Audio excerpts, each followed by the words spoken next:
The most powerful people on earth all understand one thing. Human nature runs on hidden laws. These are the 100 forbidden truths they never wanted you to learn. Power dynamics shape interactions more than fairness.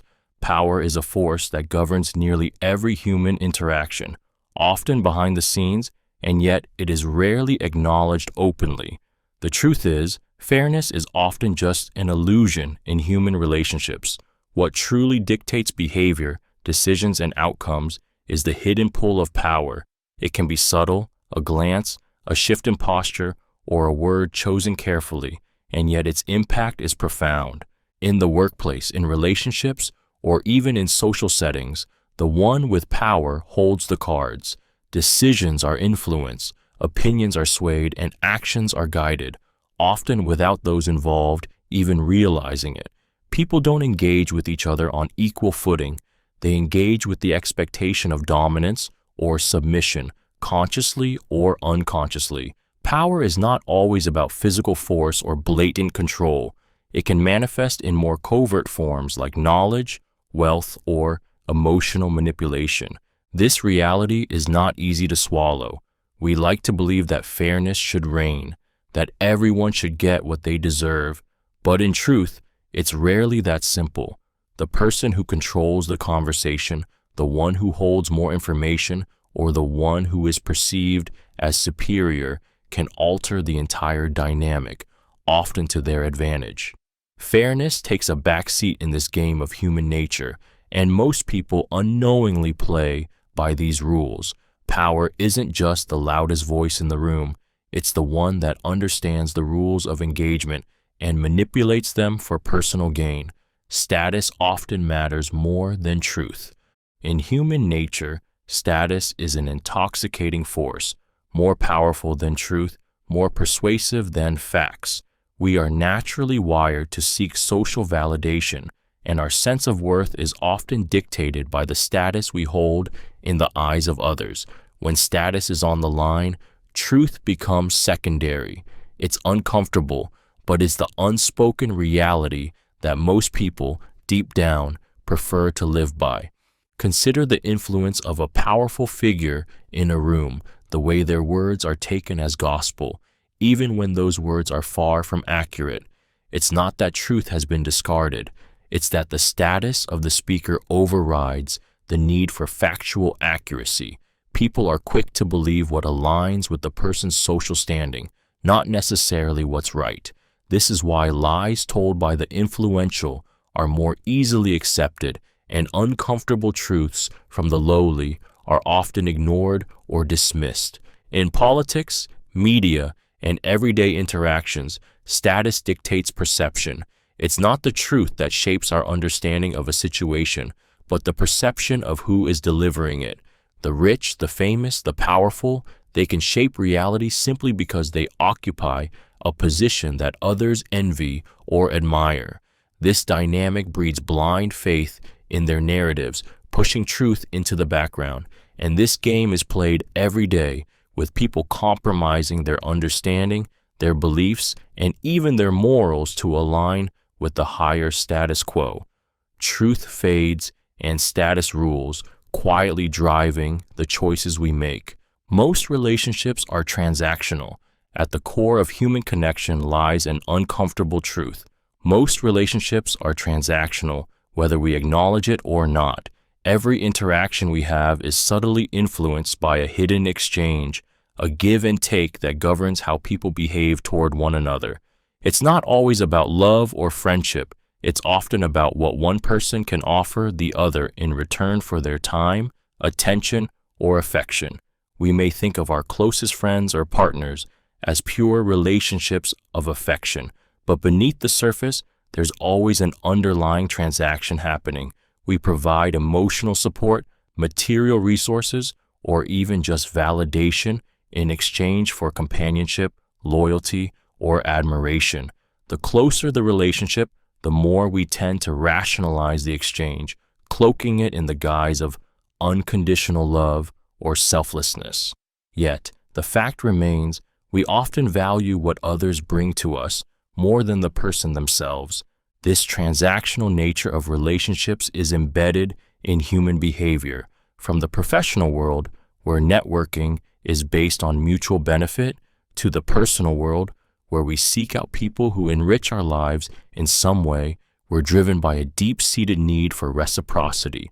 The more someone can offer us, whether it's status, comfort, or emotional connection, the more valuable they become to us.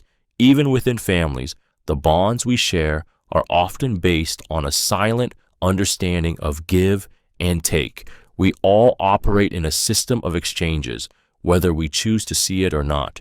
Subconscious desires drive actions, not conscious decisions. Our conscious minds like to believe we are in control, that our decisions are based on rational thought, logic, and willpower. But the reality is far more unsettling. Our subconscious desires are the true architects of our actions. Beneath the surface, there is a vast, invisible force shaping how we behave, often without our awareness. These primal desires, fear, approval, control, and survival, are deeply embedded in us, influencing every move we make, often in ways we don't even recognize. Take a moment to reflect on the last time you made an impulsive decision, an action that, in hindsight, felt more like a reaction than a choice. That's your subconscious at work. It's the part of your mind that operates without you having to think about it. It drives the emotional decisions you make, the people you gravitate toward, and the behaviors you struggle to control, whether it's the desire for acceptance, the urge to avoid discomfort, or the pull of old patterns. Your subconscious is constantly guiding your thoughts and actions. This hidden force often overrides logic, making us act against our better judgment. We may consciously believe we want to change a bad habit or make a healthier choice, but our subconscious desires continually sabotage those intentions. It's not the rational mind that decides what you truly want, but the deep instinctive pull of your desires that dictate your actions in ways you can't fully control.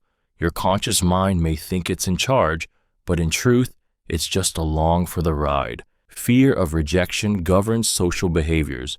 Beneath the surface of every social interaction lies a powerful, often silent force, the fear of rejection. It shapes how we act, how we speak, and even how we think in social situations. Humans are wired for connection, and the fear of being excluded, criticized, or dismissed triggers deep psychological responses that dictate how we engage with others. This fear isn't just about the discomfort of being alone. It taps into our primal need to belong, to be accepted by the group, which in turn dictates our survival and social standing. We modify our behavior to fit in, often without even realizing it. We suppress our true opinions, adopt the interests of those around us, or put on a mask of politeness to avoid the risk of being ostracized. The fear of rejection is so deeply ingrained that it can override our authenticity, making us conform to what we think others want from us, rather than what we truly desire or believe. In romantic relationships, friendships, and professional settings, this fear controls how we present ourselves.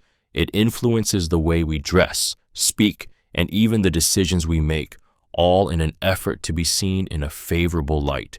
We may hold back from speaking up, from pursuing opportunities, or from expressing true feelings, simply to avoid the sting of rejection. The result? We often find ourselves trapped in cycles of inauthenticity, driven by the constant need to be accepted, even if it means losing ourselves in the process. Fear of rejection doesn't just govern interactions, it shapes who we become in the eyes of others. People prefer certainty, even at a cost. There's an undeniable truth buried in human nature. We will choose certainty over the unknown, even if that certainty comes with a price. The fear of ambiguity or unpredictability often outweighs the consequences of choosing something known, even if it's harmful or limiting. This craving for certainty is hardwired into us. It's a survival mechanism ingrained over millennia. When faced with uncertainty, the human mind panics, seeking anything that offers a sense of stability. regardless of how damaging that stability might be. Consider how people stay in unhealthy jobs, toxic relationships, or stagnant situations simply because they offer predictability. The discomfort of change or the unknown is so unsettling that we often tolerate pain, mediocrity, or inefficiency just to maintain control. It's easier to endure a known hardship than face the unknown, even if the latter holds the potential for growth or improvement. People stay in their comfort zones, shackling themselves to what they know, even if it's not what they want or deserve. This preference for certainty also influences our beliefs and opinions. It's why people hold on to outdated ideologies or resist new, more accurate information. The unknown feels like a threat, and the mind clings to what feels secure, even if that security is false. The cost of certainty, whether it's emotional stagnation or intellectual blindness, becomes irrelevant in the face of the overwhelming human need for predictability and control. People deny or rationalize their flaws. Human beings are naturally wired to protect their self-image, and one of the most effective ways to do this is through denial or rationalization. We all have flaws, imperfections, and weaknesses, but confronting them head-on is uncomfortable, so we often choose the easier path, self-deception. Instead of acknowledging our shortcomings, we convince ourselves that they aren't really flaws at all, or we create elaborate justifications for why they exist. This defense mechanism is rooted in our need to feel good about ourselves. If we were to fully face our flaws, it would shatter the carefully constructed image we have of ourselves as competent, moral, or in control. Instead, we rewrite the story in our heads. I'm not lazy, I'm just busy, or I didn't mess up, the situation was just unfair. This rationalization serves as a shield, protecting us from feelings of guilt, shame, or inadequacy. It allows us to maintain a sense of control and self-worth, even at the expense of growth. The truth is, people are rarely as self-aware as they believe. We are experts at seeing others' faults while being blind to our own. This blind spot is the result of our deep desire to avoid discomfort and maintain a positive self-image.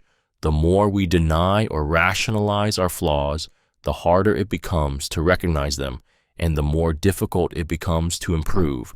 The cycle continues, with our flaws hidden under layers of excuses, while we remain oblivious to the impact they have on our lives and relationships. Conformity often trumps independent thinking. No matter how much we pride ourselves on individuality, there's a darker, more primal truth. Conformity often trumps independent thinking. Human beings are deeply social creatures, and our need for belonging and acceptance outweighs the desire for independent thought. We are wired to fit in, to align with the group, even if it means suppressing our own beliefs or opinions. Think about how easily people fall in line with popular trends or movements, even when they don't fully understand or agree with them. From fashion to politics, from workplace culture to social media trends, conformity is the invisible force that shapes much of what we do. It's uncomfortable to stand out, to challenge the status quo, so we often choose the easier path, aligning ourselves with what others think or believe. It's not always about agreeing, it's about fitting in. The consequences of this are profound. Independent thought takes courage, and most people lack the strength to speak or act in ways that challenge the group. This is why powerful leaders, organizations, or ideologies can manipulate large masses. They don't just convince you, they create a sense of unity that makes individual thought feel like a threat. The fear of being ostracized or judged is enough to silence critical thinking, leaving conformity to dictate decisions, behaviors, and even values. In the end, the pressure to conform is so ingrained that it often overrides the inner voice that urges us to think for ourselves. Deep biases shape most thoughts unknowingly. Our minds are constantly influenced by biases, hidden unconscious patterns that shape how we perceive the world and, most importantly, how we think about others. These biases are ingrained from years of societal conditioning, experiences, and evolution, often manifesting in ways we're unaware of. Despite our best efforts to be fair and rational, we are constantly operating within the confines of these unseen mental shortcuts, guiding our judgments, decisions, and actions. From the moment we meet someone, our subconscious biases influence how we categorize them. We may judge someone's worth based on their appearance, accent, or background, often without realizing it. These judgments are not based on facts or logic, but on deeply ingrained associations and stereotypes we have internalized over time. It's the bias that makes us favor people who look like us or think like us, and the bias that causes us to distrust those who seem different. These biases are so subtle that they operate beneath the surface, often working against our conscious intentions. We like to believe we are open-minded, objective, and fair, but in reality, our thoughts are shaped by factors we don't control. Whether it's racial, gender, or social biases, these ingrained filters color our interactions and decision-making, limiting our ability to see the truth of a situation or the full potential of an individual. The more aware we become of these biases, the more we can break free from their silent grip. But in most cases, they steer our thoughts and actions without us even noticing. Belonging often overrides morality. At the core of human behavior lies a deep, often unspoken need to belong. The desire to be part of a group, to feel accepted, and to avoid the pain of isolation is so powerful that it often trumps our moral compass. People will bend, twist, or even abandon their principles if it means gaining acceptance or approval from others. This hunger for belonging runs deeper than logic or ethics. It's a primal instinct designed to ensure survival within a social group. Think about the lengths individuals will go to fit in. They will adopt behaviors, ideologies, and even prejudices simply because their group demands it. Whether it's peer pressure in adolescence or the need to conform in professional settings, the pressure to belong often overrides the voice of reason that tells us right from wrong. People betray their values, compromise their integrity, or ignore ethical considerations just to maintain their place within the group. The idea of being cast out, even if temporarily, triggers feelings of anxiety and loneliness that people instinctively avoid at all costs. This is why social influence is so powerful.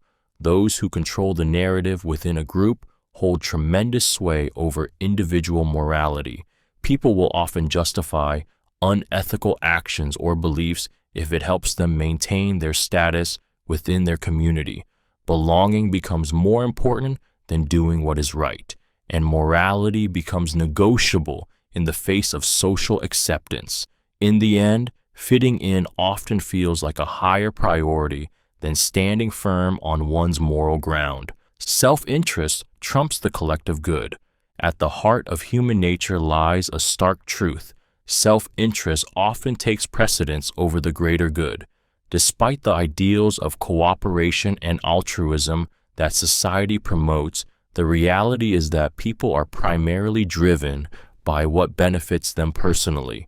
This doesn't always manifest in overt, selfish actions. It's often subtle, lurking beneath the surface of decisions, behaviors, and interactions. When faced with a choice between individual gain and collective benefit, most people instinctively lean toward their own well-being, even if it harms the larger group. It's not that humans are inherently evil, it's that survival instincts and the need for self-preservation are hardwired into us. From choosing the most advantageous career path to prioritizing family over society, self-interest dictates most of what we do.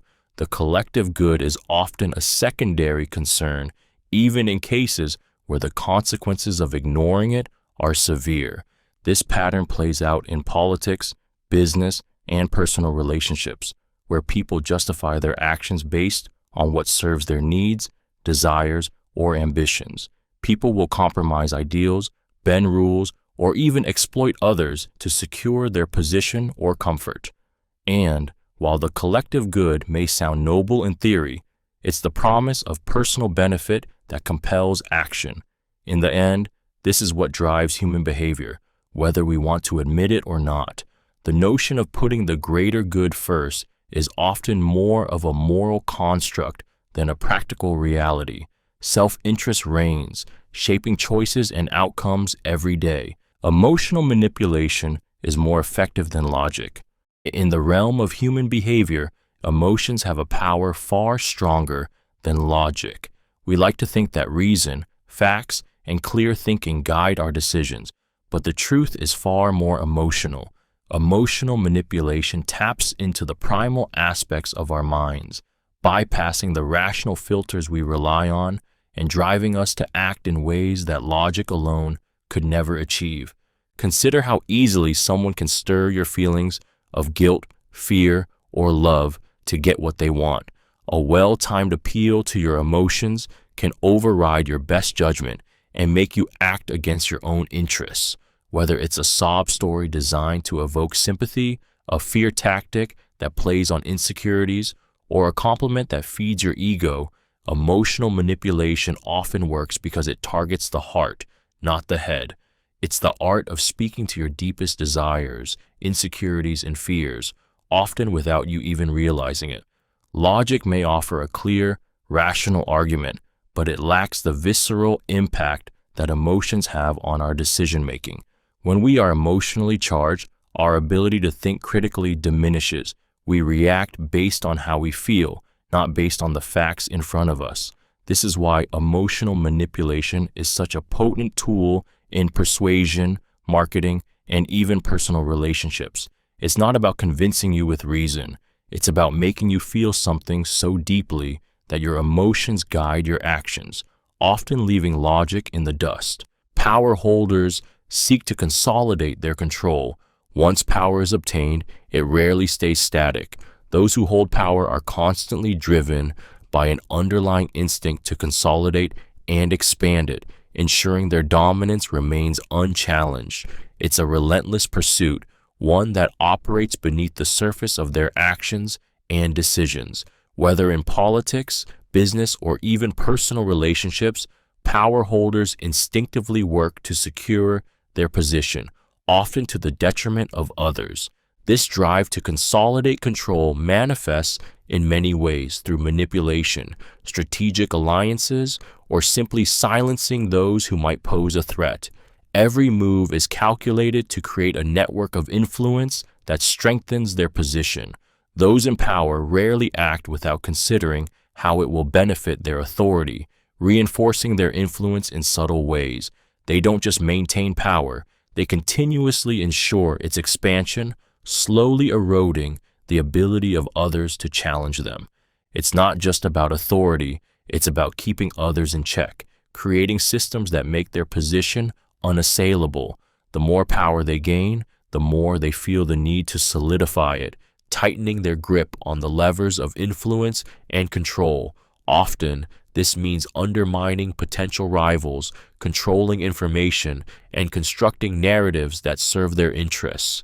In this unspoken game, those in power don't simply stop at winning. They ensure no one can take that power away from them, reinforcing their position at any cost. People distort reality to preserve self-image. Humans are masters of self-deception. The need to maintain a positive self-image is so strong that we will bend, twist, and reshape reality to protect how we see ourselves. We are not just influenced by the truth. We are driven to interpret it in a way that aligns with our desired image, even if it means ignoring or distorting facts. This is a defense mechanism, an instinctive shield against feelings of guilt, shame, or inadequacy. If something challenges our perception of who we are, we alter it to avoid discomfort. Consider how people justify their mistakes, minimize their flaws, or rationalize unethical actions. Instead of confronting the reality that we are imperfect, we create stories that make us feel better about ourselves. If a person fails at something, they may blame external factors rather than acknowledge their own shortcomings. Or if they hurt someone, they justify the action, telling themselves it was for the greater good or that the other person deserved it. This distortion is often unconscious, a process so deeply ingrained that we don't even realize we're doing it. It's a survival mechanism that keeps us from facing uncomfortable truths about ourselves. We will manipulate our memories, beliefs, and perceptions to create a reality where we come out looking good, even if that version of reality is far from the truth. Ultimately, our self-image becomes more important than the truth itself, leading us to create a distorted world where we are always the hero of our own story. Guilt and shame control behavior. Guilt and shame are two of the most powerful emotional forces in human behavior, often controlling our actions in ways we don't even realize. These emotions operate on a deep, instinctual level, shaping our decisions, influencing our relationships, and driving us to act in ways that align with social expectations. They're not just feelings, they're tools for social control, deeply ingrained to keep us in line with societal norms. Guilt arises when we feel we've done something wrong or failed to live up to our own standards. It pushes us to seek redemption, to fix the wrongs we've committed, and to seek approval from others. Shame, on the other hand, is more destructive. It digs deeper into our identity, making us feel like we're inherently flawed or unworthy. While guilt can lead to corrective action, shame often leads to hiding, defensiveness, or self-sabotage.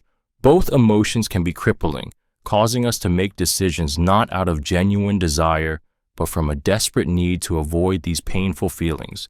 People act in ways they wouldn't normally choose, just to avoid feeling guilty or ashamed. It's why we say yes when we want to say no, why we suppress our true feelings, and why we often pretend to be someone we're not. These emotions are so effective because they tap into our fundamental need for acceptance and fear of rejection. We are driven by the need to fit in, to appear good, and to protect ourselves from the social consequences of failing to do so. In the end, guilt and shame keep us in check, whether we like it or not. Humans are naturally tribal, forming in-groups and out-groups. At the heart of human nature lies an undeniable truth. We are tribal beings. From the moment we are born, we instinctively categorize ourselves into in-groups and out-groups, creating boundaries that define who we trust, who we share with, and who we exclude.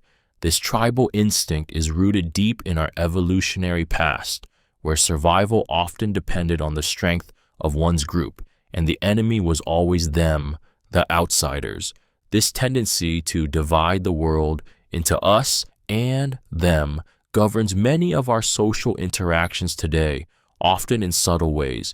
We naturally gravitate toward people who share our background, beliefs, or values, forming tight-knit circles of trust. At the same time, we instinctively distance ourselves from those who seem different or who pose a threat to our group's unity. These divisions can be as simple as the people we choose to socialize with, or as complex as national identities and political ideologies. The power of these in-group and out-group distinctions is profound. Those in the in-group are often treated with preferential care and loyalty, while those in the out-group are treated with suspicion, judgment, or even hostility. This tribal mentality not only shapes social dynamics, but can fuel conflict, division, and prejudice. It's a basic human tendency to prioritize the well-being of us over them, often without any logical or ethical justification. This primal urge is hardwired, influencing much of our behavior and shaping our perceptions of others, regardless of the actual evidence. Validation can surpass the pursuit of truth. In human nature, the need for validation often outweighs the pursuit of truth. We seek approval, affirmation, and acceptance from others more than we seek to understand the raw, uncomfortable truths of a situation. This desire to be validated is deeply rooted in our social wiring. We are hardwired to fit in, to be accepted by the group, as it historically ensured survival. As a result, we are far more likely to embrace ideas, beliefs, or opinions that align with our need for validation than those that challenge our preconceived notions. This dynamic plays out in every facet of life, whether it's in social media, personal relationships, or even intellectual pursuits. The desire to feel validated can cloud our judgment. People are more likely to share and endorse information that aligns with their existing beliefs, even if it's misleading or false, because it confirms their worldview. Confronting truth, especially if it contradicts what we hold dear, feels uncomfortable and threatening, so we often push it aside to maintain emotional comfort. In groups, this desire for validation can be even more pronounced. The fear of being ostracized or judged drives individuals to align with the majority, often abandoning critical thinking in the process.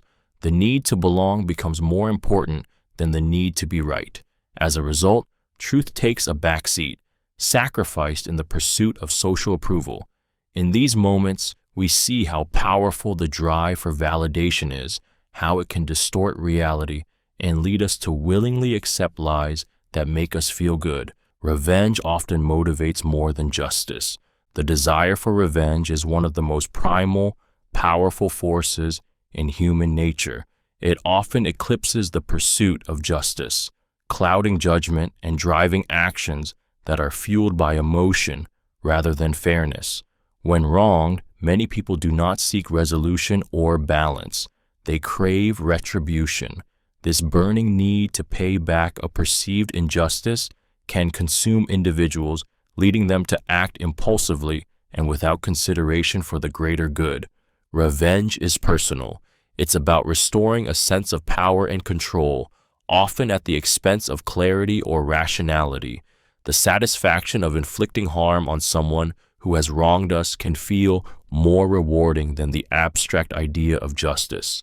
It's not about righting a wrong. It's about making the offender feel the same pain they caused, or worse. The desire to settle the score creates a dangerous emotional drive, making people blind to the collateral damage caused in the process.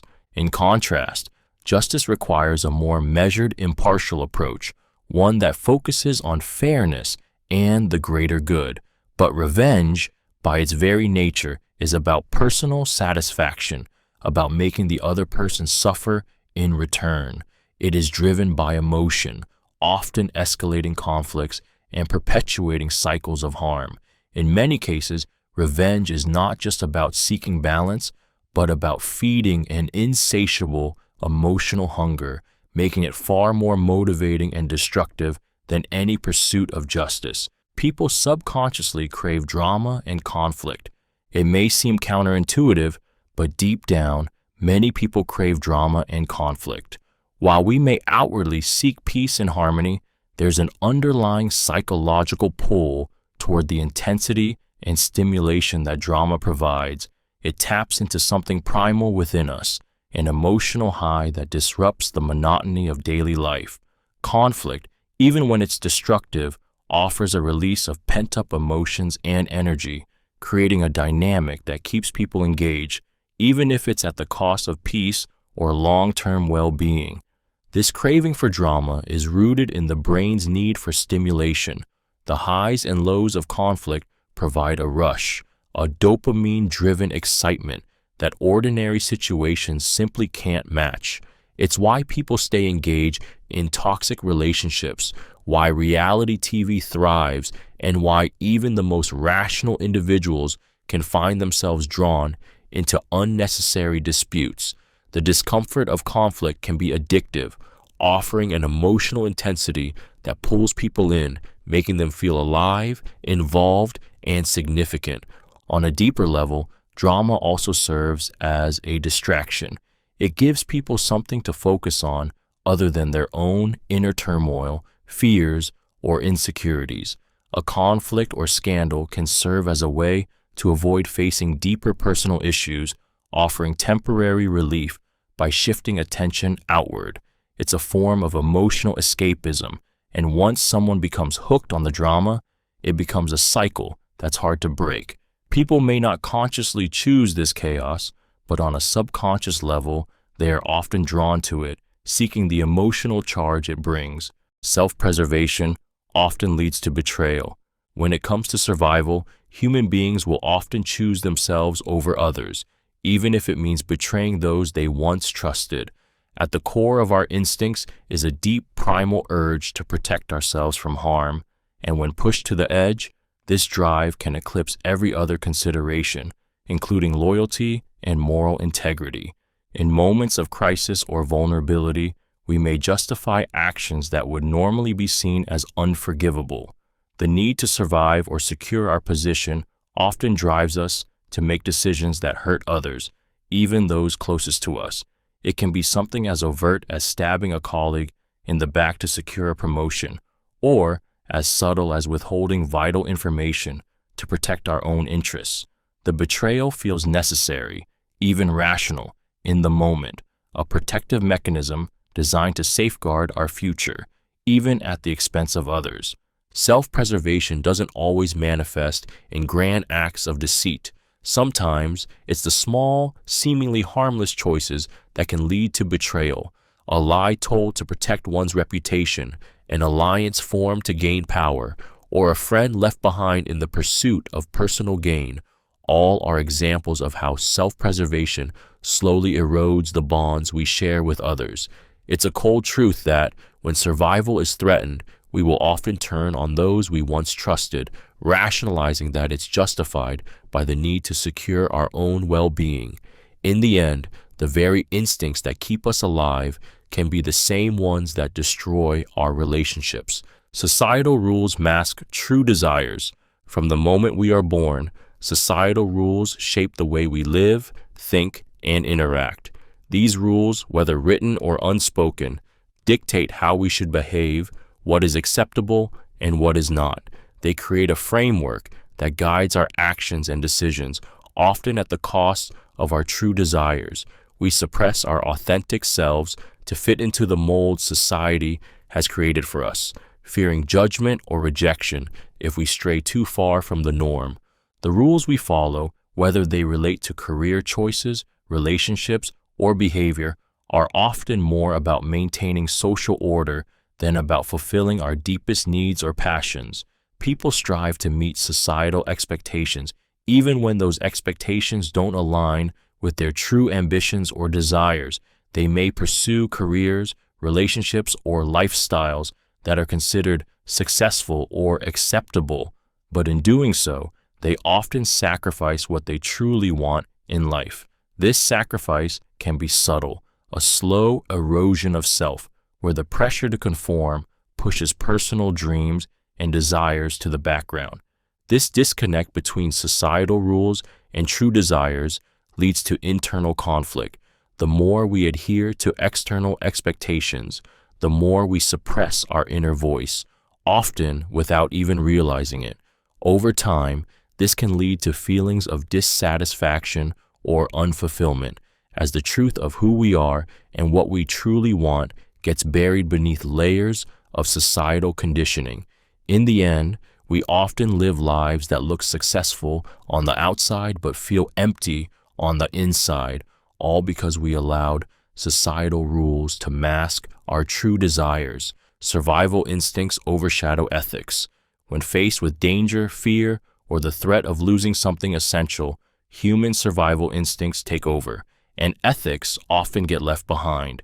In moments of crisis or intense pressure, people will do whatever it takes to ensure their own survival, even if it means compromising their moral values.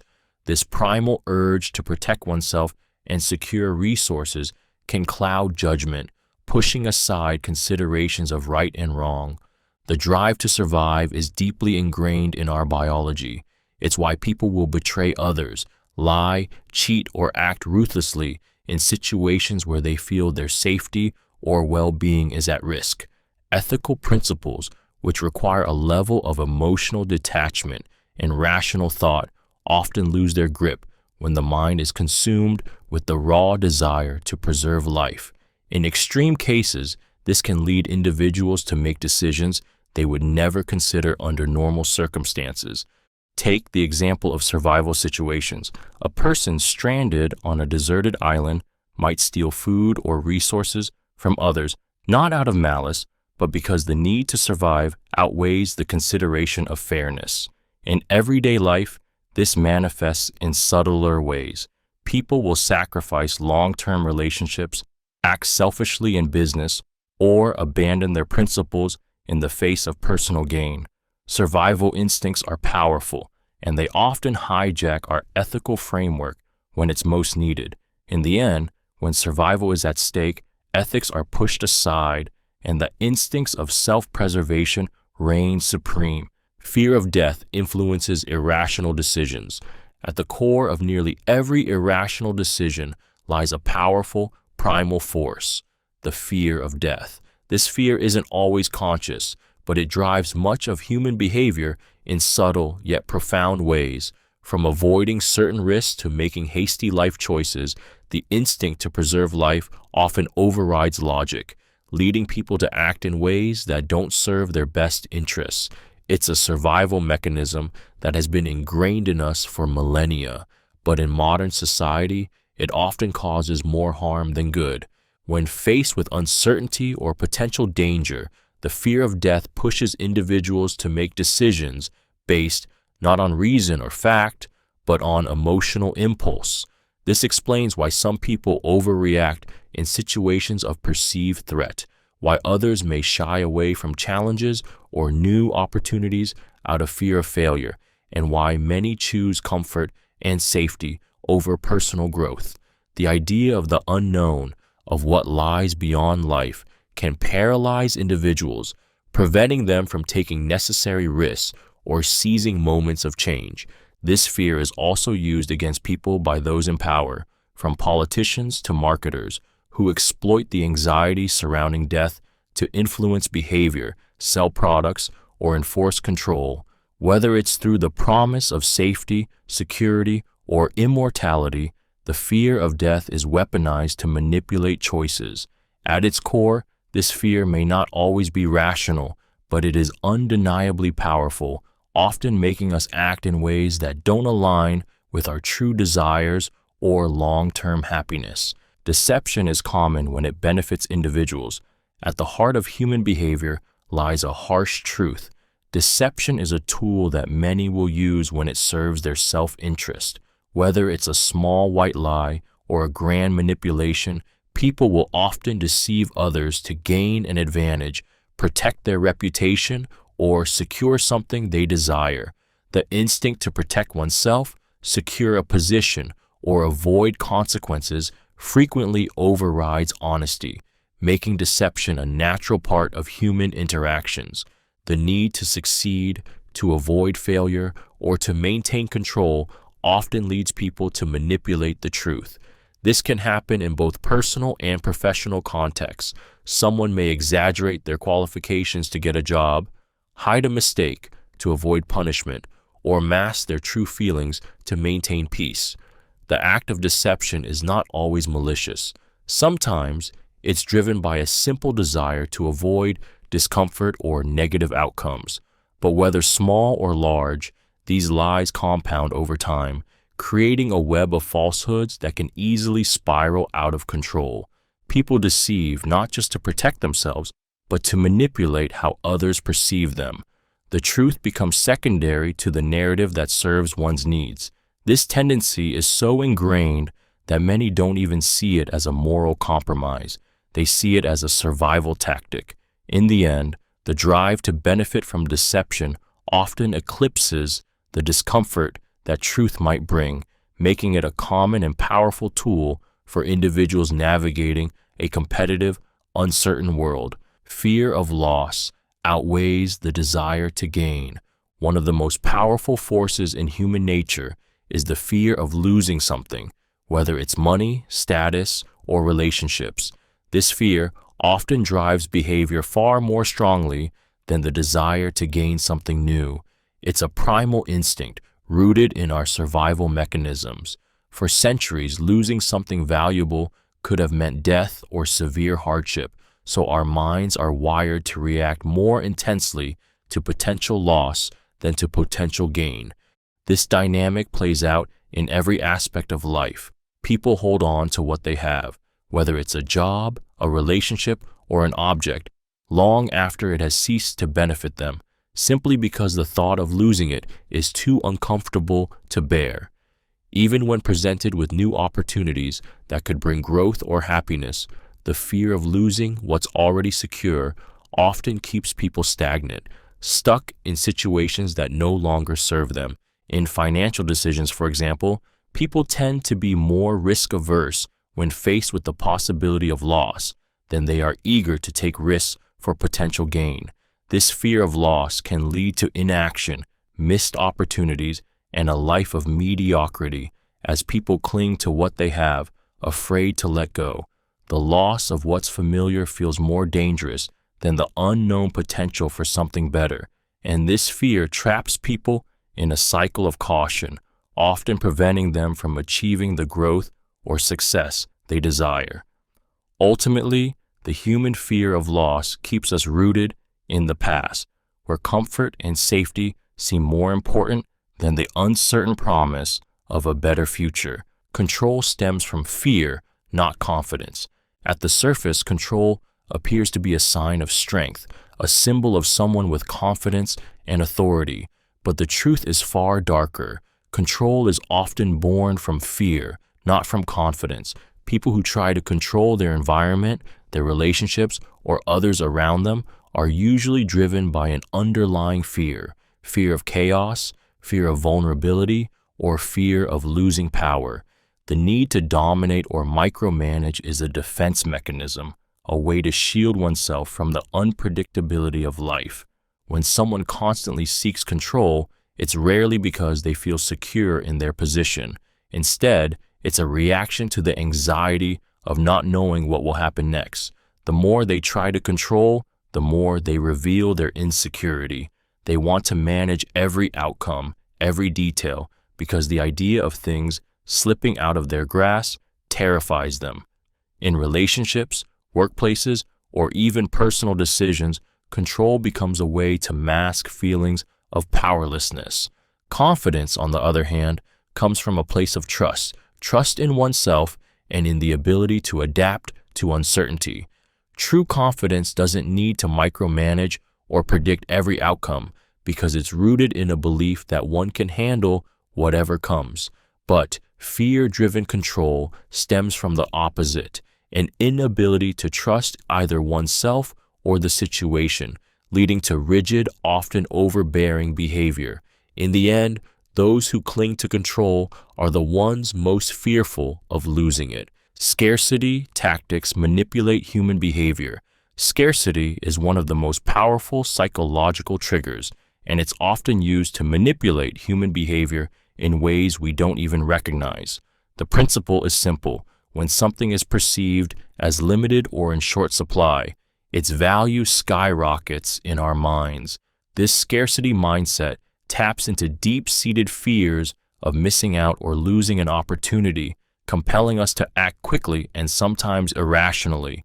From limited time offers to exclusive deals, scarcity tactics create a sense of urgency that overrides logical decision-making. The moment we think something is rare or in danger of disappearing, we scramble to secure it, often without stopping to consider whether we truly need it or if it's even worth the price. This instinctive rush is rooted in survival. Our ancestors needed to act fast to secure resources, and that impulse is still hardwired into us today. Marketers, salespeople, and even social influencers know this instinct well.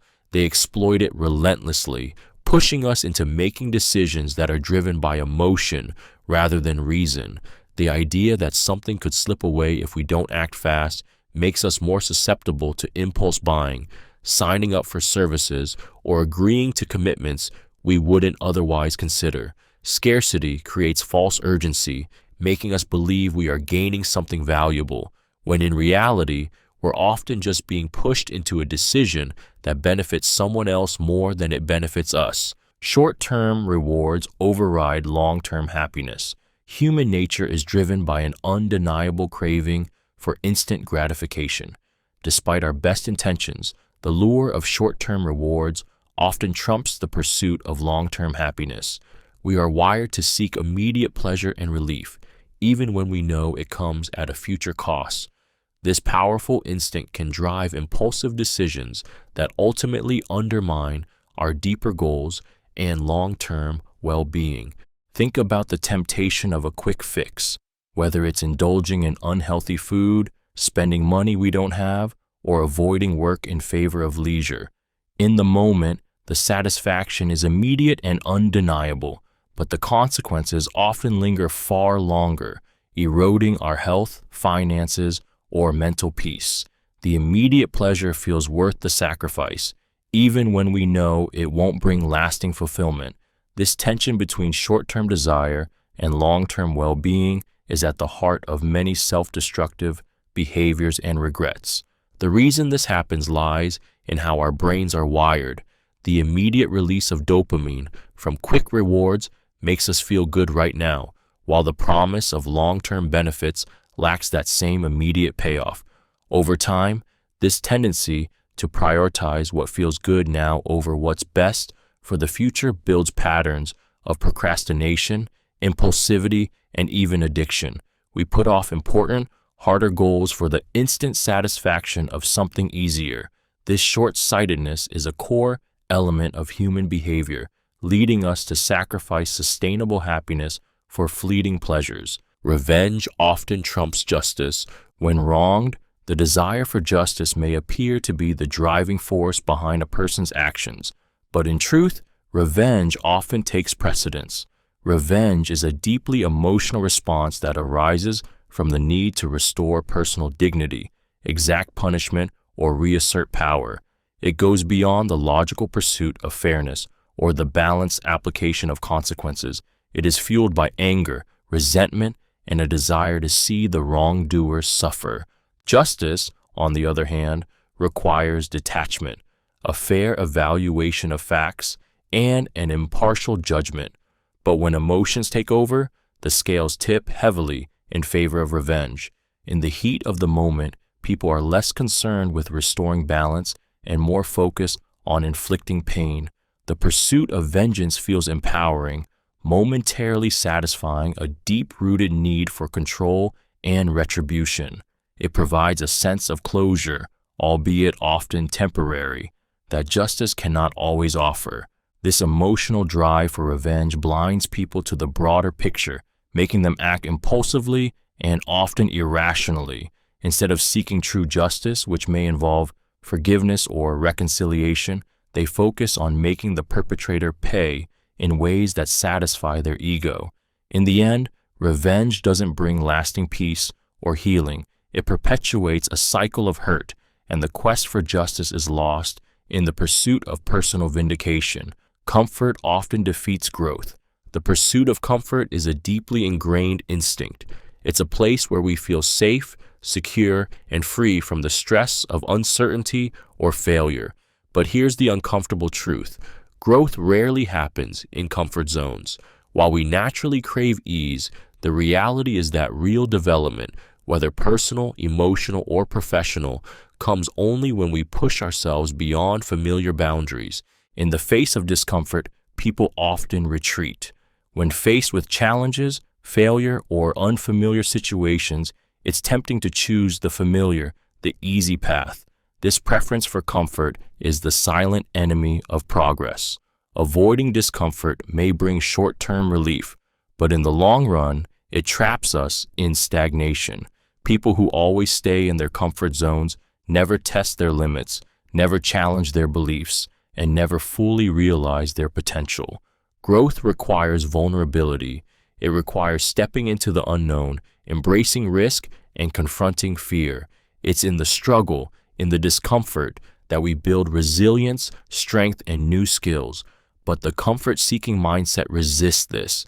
It tells us that we are fine just the way we are, that change isn't worth the effort. The paradox is that in seeking comfort, we deprive ourselves of the very thing that makes us stronger. And so we remain stuck, never evolving, because the ease of comfort is far more enticing than the unknown path of growth. Humans seek to dominate the weaker. At the root of human behavior lies a disturbing truth. People have an inherent drive to dominate those they perceive as weaker. This isn't just a trait of the cruel or the malicious, it's woven into the fabric of human nature. Whether it's through physical power, intellectual superiority, or social influence, people instinctively seek to assert control over those they see as vulnerable or inferior. This behavior dates back to our primal instincts. In ancient times, those who were stronger or more cunning were more likely to survive and reproduce, and this survival mechanism still influences modern actions, even in less overt ways.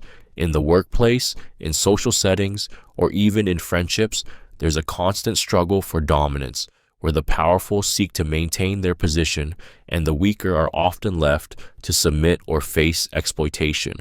The need to dominate isn't always conscious, but it is present in subtle ways, whether it's through manipulation, controlling conversations, or exploiting power imbalances. Those who are seen as weaker, whether in physical strength, status, or confidence, often find themselves at the mercy of stronger individuals who use their advantages to maintain control. This dynamic feeds into cycles of inequality, where the powerful continue to rise, while the powerless remain oppressed or subjugated. It's uncomfortable, but the truth is, dominance over the weak is often not only a natural drive, but one that's actively pursued, whether in the form of bullying, social exclusion, or power plays, ensuring that those who are vulnerable remain in their place. Societal norms control rather than liberate. Beneath the surface of everyday life lies an uncomfortable truth. Societal norms are less about freedom and more about control. While we like to believe that norms create harmony and structure, they often serve to restrict individuality, shape behavior, and enforce conformity. These invisible rules dictate how we should think, act, and even feel, subtly molding us into predefined roles rather than allowing us to express our true selves.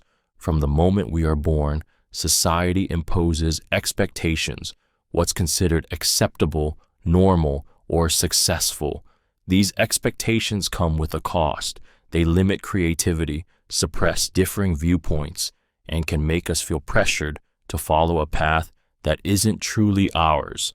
Whether it's the pressure to fit in at school, the expectations to conform to career standards, or the social media-driven image of success, these norms confine us to a narrow view of what life should be. The irony is that we are led to believe these norms free us, creating a sense of belonging and order. In reality, they often stunt personal growth and discourage any deviation from the established standard. The need for acceptance can make us comply, even when these norms contradict our own values or desires. Instead of liberating individuals, society's rules often reinforce a system of control, where the fear of judgment or exclusion keeps us locked in a cycle of conformity, stifling the potential for true personal freedom and self-expression. Fear of the unknown resists change. Change, no matter how promising or necessary, is often met with resistance, not because people are opposed to progress, but because they fear the unknown. Our brains are hardwired to favor familiarity and security, and when faced with unfamiliar territory, the instinctive response is fear. The unknown represents uncertainty, and uncertainty triggers anxiety, even if the change could lead to improvement. This fear can be paralyzing, keeping individuals stuck in old habits, situations, and ways of thinking. The discomfort of change stems from not knowing what lies ahead. Will things get better or worse? How will this new situation affect our lives, our relationships, our sense of control? These questions spark fear, often outweighing the potential benefits of change. It's much easier to cling to what is known, even if it's unsatisfying or detrimental, than to take the risk of stepping into something that might be worse, even if that risk is unfounded.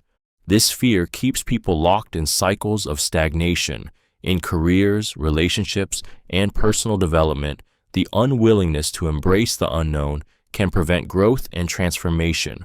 The fear of how change will unfold holds people back from seizing opportunities, and in doing so, they choose comfort over progress.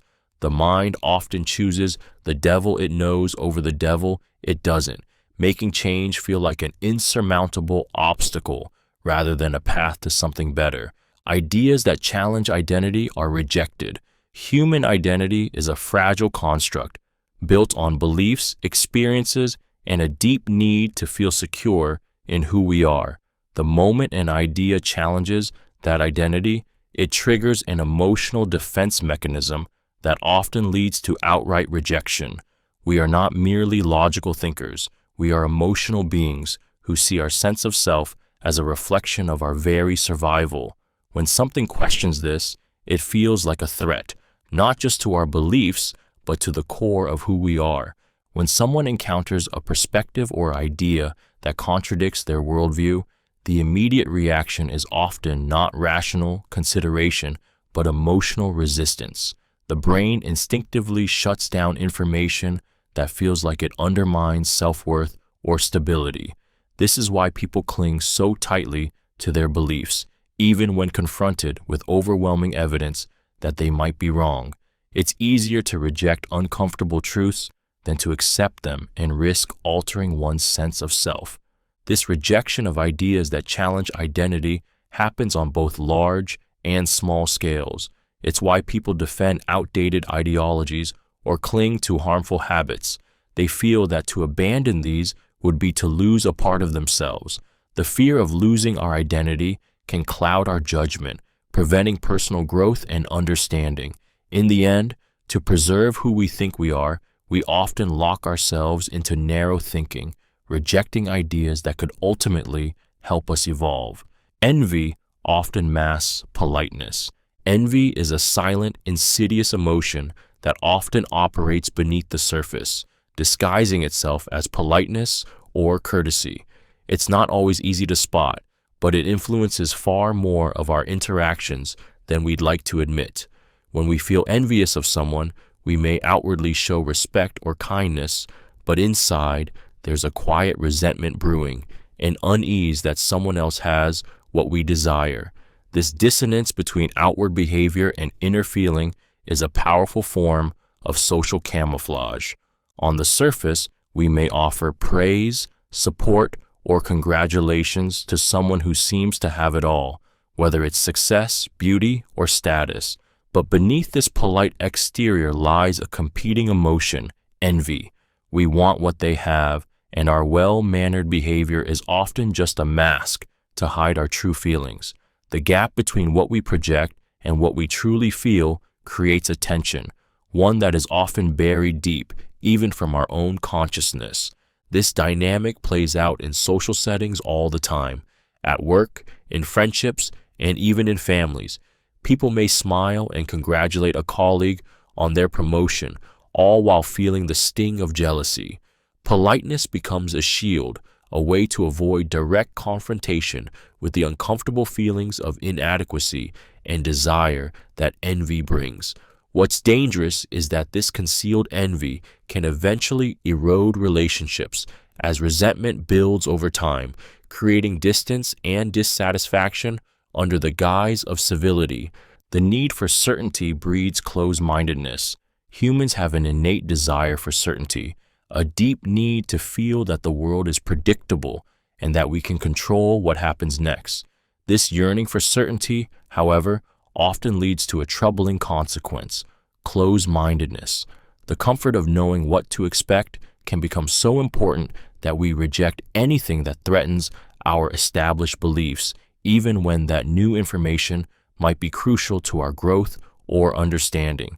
When faced with ambiguity or uncertainty, many will instinctively gravitate toward familiar ideas or explanations, even if they are outdated or inaccurate. This desire to avoid the discomfort of not knowing drives people to hold on to beliefs that provide stability, often at the cost of truth. The need for certainty makes it difficult to embrace new perspectives or entertain ideas that challenge the status quo. Instead of exploring new possibilities, individuals shut themselves off from change, clinging to what feels safe and familiar. This closed-mindedness isn't just about rejecting new information, it's about defending a worldview that provides emotional comfort. The fear of being wrong or facing uncomfortable truths makes it easier to deny alternative viewpoints. Over time, this mindset becomes a barrier to growth, both personally and collectively, as it prevents people from adapting to a rapidly changing world. In the end, the quest for certainty traps us in a mental cage where flexibility and open-mindedness are sacrificed in favor of security. Impulse drives decisions more than reason. In the heat of the moment, logic often takes a backseat to immediate desires, and impulsive behavior takes the wheel, whether it's buying something on a whim, sending a heated text, or acting out of frustration. Our instincts often lead us to make decisions that feel right in the short term, but may later be regretted. Impulse is quick, emotional, and driven by the urge for instant gratification, whereas reason requires patience, reflection, and foresight, qualities that are often overridden by the rush of the moment. Humans are wired to seek rewards and avoid discomfort, and impulsivity is the shortcut our brains take to achieve that. The decision to act without thinking is tied to the immediate satisfaction of a craving or the avoidance of a difficult emotion. Reason, which calls for weighing options and considering long-term outcomes, takes time. In a fast-paced world, people often opt for what feels right now rather than what would be right in the future. This impulsive behavior explains why so many actions are driven by emotion rather than logic. From unhealthy eating habits to reckless financial decisions, the tendency to act on impulse is pervasive. While reason can lead to better outcomes, impulse, with its quick payoff, often trumps rational thought, leaving us to deal with the consequences later. The immediate pleasure of impulse often blinds us to the distant, more rewarding path that reason could offer. Emotional trauma shapes behavior permanently. Emotional trauma is an invisible wound that can alter the course of a person's life, often in ways they don't even realize. These experiences, whether from childhood, relationships, or major life events, embed themselves deep within the psyche. Unlike physical scars that fade over time, emotional trauma leaves lasting imprints, shaping how we react to the world, how we form relationships, and how we view ourselves. When someone experiences trauma, their brain doesn't just process the event, it rewires itself to protect them from further harm. This means that trauma often leads to lasting changes in behavior. It might show up as a fear of abandonment that shapes future relationships, a deep mistrust of others, or even a tendency to avoid situations that trigger painful memories. While the original event might be long gone, its influence can be felt in every aspect of life. People who have suffered emotional trauma may not even recognize its impact until it manifests in destructive patterns, overreactions to minor stress, self-sabotaging behaviors, or an inability to move past certain fears. It's not a conscious choice. It's the subconscious mind trying to protect itself from further hurt. And often, this defense mechanism doesn't serve us in healthy ways. The trauma, once buried, continues to steer behavior, ensuring that past pain continues to shape the present and future in ways we wish it wouldn't. People lie to avoid discomfort. Lying isn't always about deception or malice. Often, it's a defense mechanism designed to protect ourselves from emotional pain. People lie to avoid discomfort, whether it's the discomfort of facing the truth, the discomfort of confrontation, or the discomfort of admitting failure or weakness. It's a way of preserving peace, shielding ourselves from judgment, or escaping difficult emotions that we don't know how to handle. When faced with a situation that could expose us to criticism, rejection, or guilt, the mind instinctively seeks a way out. Lying provides a quick and easy escape from these uncomfortable feelings. A person might tell a white lie to avoid hurting someone's feelings, fabricate an excuse to avoid responsibility, or embellish the truth to maintain their self-image. In these moments, the lie is less about manipulating others and more about preserving personal comfort.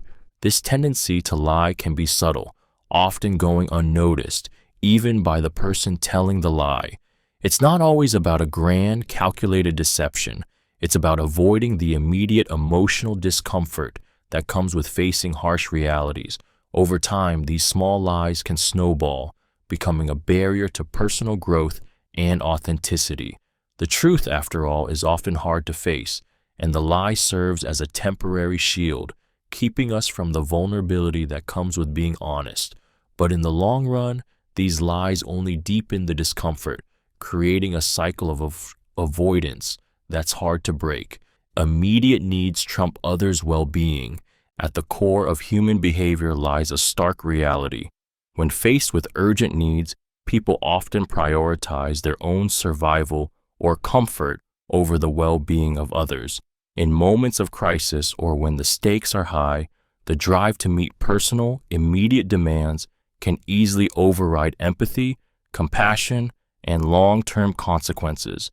This instinct for self-preservation, while vital for individual survival, can lead to actions that harm or neglect those around us.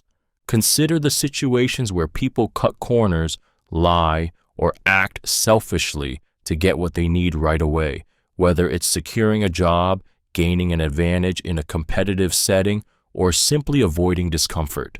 The urgency of the moment clouds moral judgment, making the welfare of others seem less important than satisfying personal needs. People often justify these actions, rationalizing that everyone does it, or that their needs are more pressing. This instinct for self-preservation is deeply embedded, and it doesn't just manifest in extreme situations. Even in everyday interactions, the drive to fulfill immediate desires can lead to decisions that disregard the long-term impact on others. Whether it's making a selfish choice in a relationship or prioritizing one's convenience over a colleague's needs, the desire to fulfill immediate needs remains a powerful force. It's a reminder of how often human behavior is shaped by the primal instinct to satisfy ourselves, even at the expense of others. Success is often beyond individual control. No matter how hard we work or how determined we are, the reality is that success is frequently influenced by factors beyond our control. Hard work, talent, and perseverance are important, but luck, timing, and external circumstances often play a bigger role in determining whether we truly succeed. The right opportunity, meeting the right person, or being in the right place at the right time. These elements can tip the scale in ways that hard work alone cannot. The world is full of variables that no one can predict or manage. Economic shifts, societal trends, and even global events can dramatically change the trajectory of a person's career or personal achievements. For example, a brilliant idea might go unnoticed simply because it wasn't introduced at the right moment, or an entrepreneur's business might struggle because of external market forces rather than lack of effort or innovation. This unpredictability challenges the myth of the self-made individual. While personal effort is essential, it is often not enough. Success isn't just about what you do, it's about how the world around you responds. And this harsh truth can be difficult to accept, especially in a society that rewards individual accomplishment. We may have the talent, the drive, and the vision, but sometimes success comes down to circumstances that no one can control. Flawed leaders are blindly followed. The allure of leadership is powerful, and human nature often leads us to trust authority figures without question, even when they are deeply flawed. Leaders, regardless of their personal shortcomings, often command a level of devotion that blinds their followers to their faults.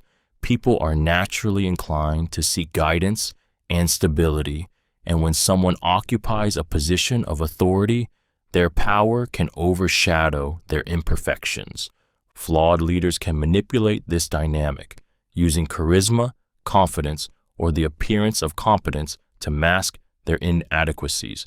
Their followers, eager for direction or inspired by their status, overlook warning signs or ignore harmful behavior because the leader's position feels too important to question. This blind loyalty stems from a need for certainty and control. In uncertain times, people gravitate toward figures who provide answers, even if those answers are flawed or harmful. This phenomenon isn't just limited to politics or business.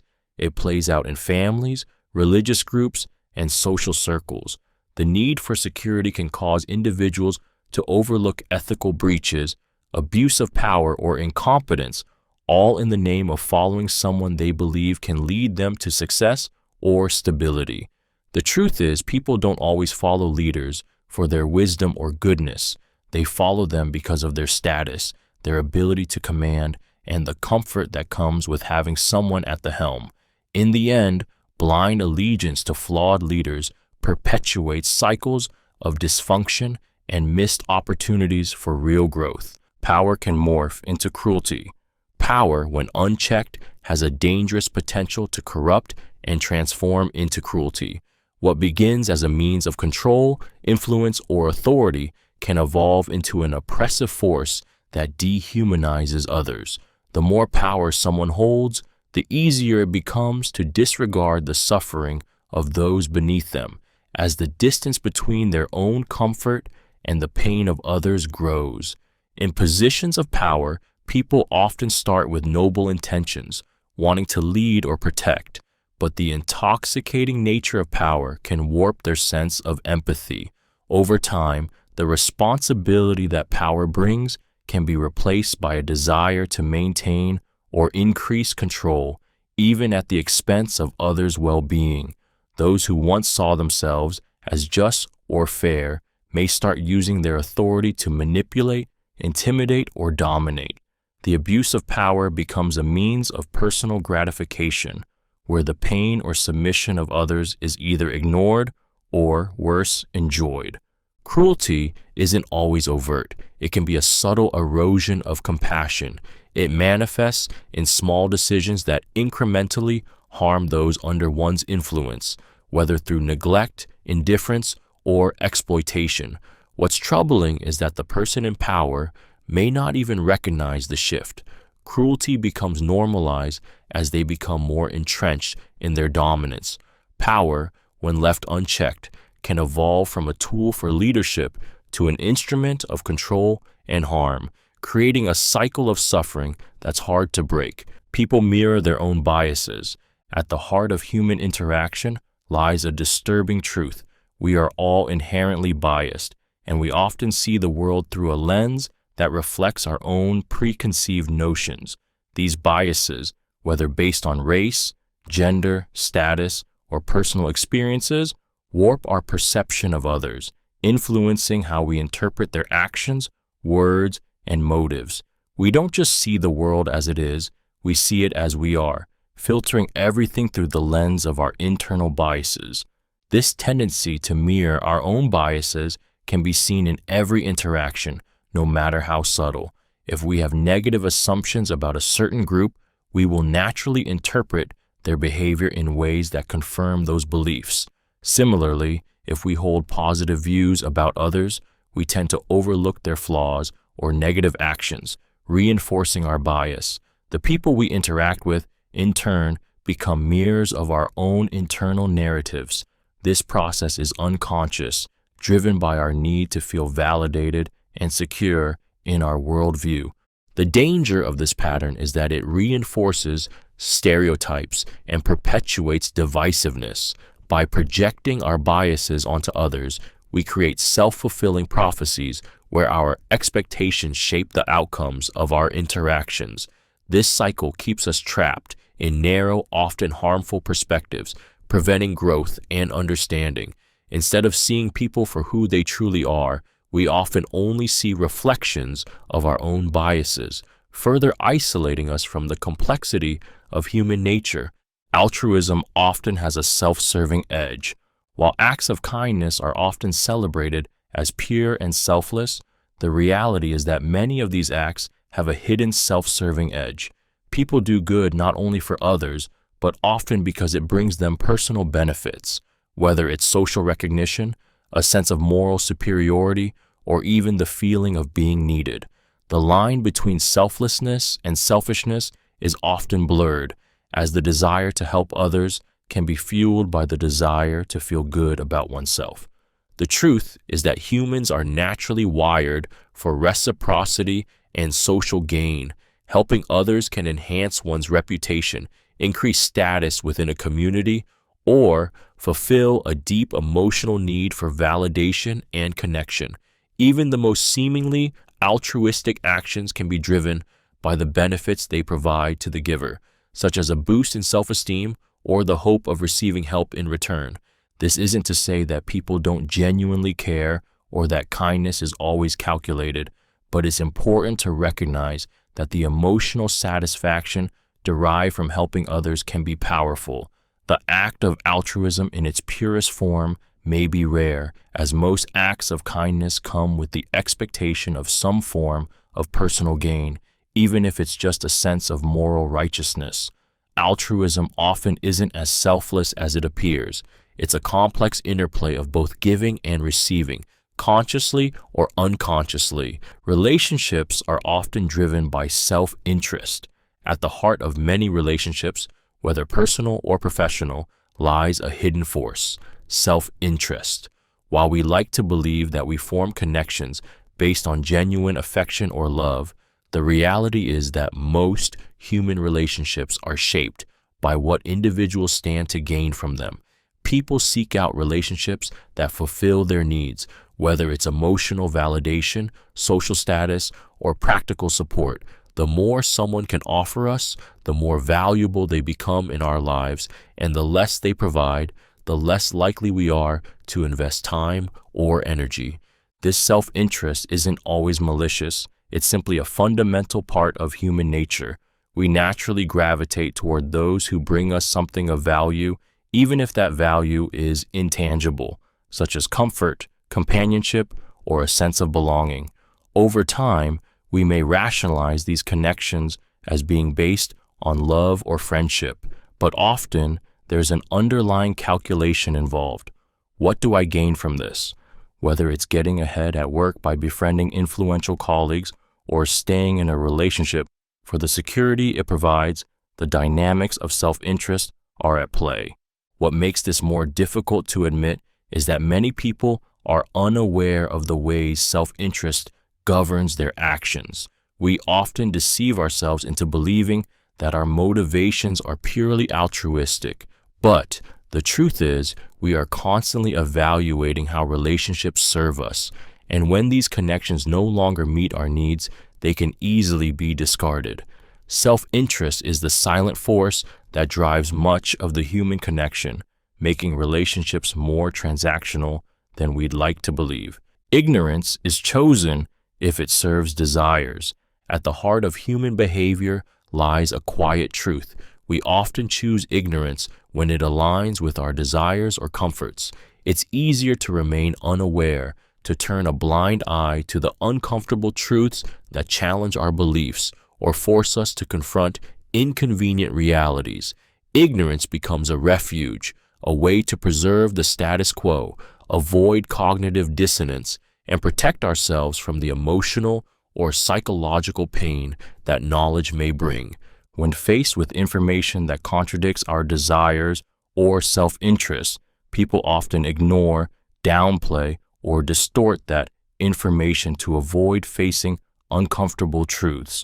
This could be as simple as denying the negative consequences of a bad habit, refusing to acknowledge systemic issues that don't affect us directly, or ignoring the true nature of a toxic relationship.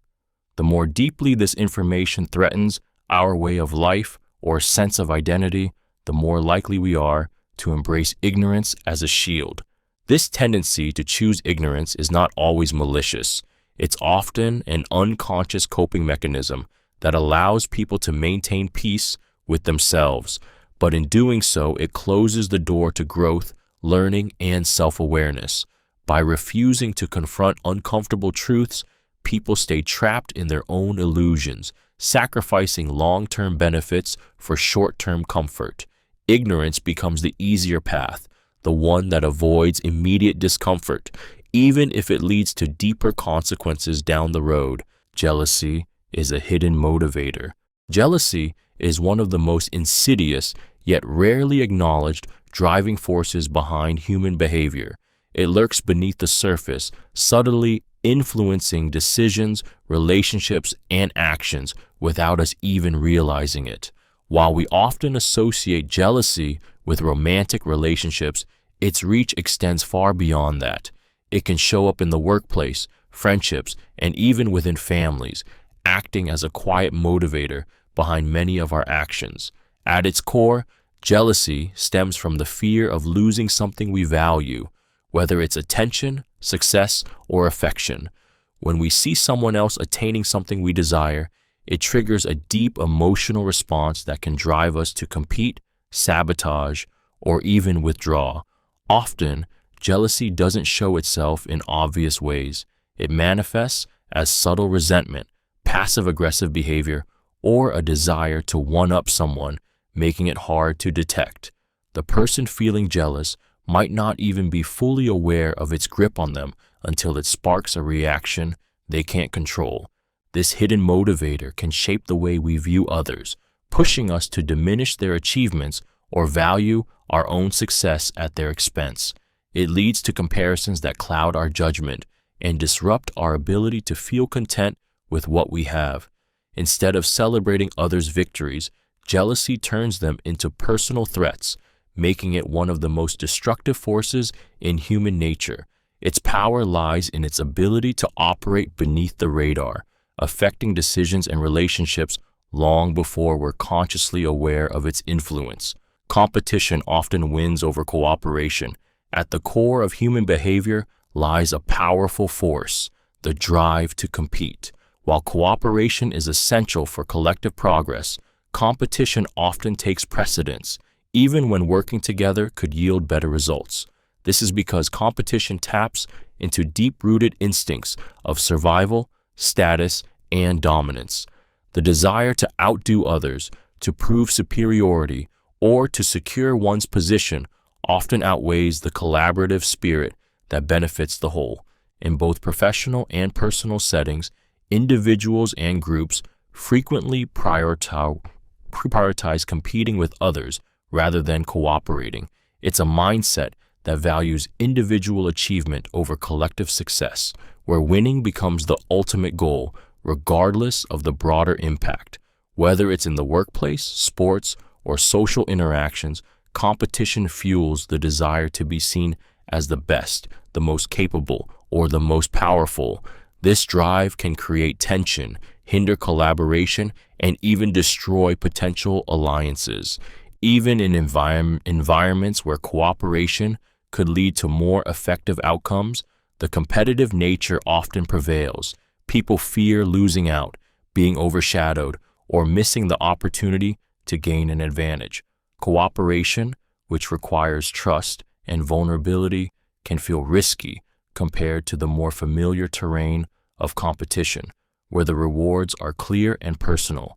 Thus, competition becomes a default mode of operation, often undermining the potential for collective growth and success. The human desire to win often blinds individuals to the far greater power of working together. Revenge overpowers justice. Revenge is a powerful, often destructive force in human nature, and it frequently overshadows the pursuit of true justice. While justice seeks fairness, balance, and resolution, revenge is fueled by emotion, anger, hurt, and the desire to right a wrong with personal satisfaction. When wronged, many people do not crave restitution or fairness. Instead, they are consumed by the need to make the offender suffer, to get back at them in a way that restores their sense of power or pride. The pursuit of revenge can become an obsession, pushing aside any notion of proportionality or fairness. People do not simply want justice, They want their pain to be acknowledged, their wounds to be avenged. The rush of emotional payback often clouds rational thought, making them willing to take extreme measures, regardless of the consequences. Revenge becomes personal, a visceral response that eclipses the impartial nature of justice. While justice focuses on restoring balance, revenge seeks only to inflict harm, regardless of whether it leads to real healing or resolution. This emotional drive can create cycles of retaliation, where the desire to hurt the other person outweighs the benefits of forgiveness or even resolution. In the end, revenge doesn't heal. It perpetuates the wounds, and the pursuit of justice is lost in the aftermath of the emotional need for retribution. Self-interest justifies unethical behavior. At the core of human nature lies a harsh truth. Self-interest often leads to justifying unethical actions.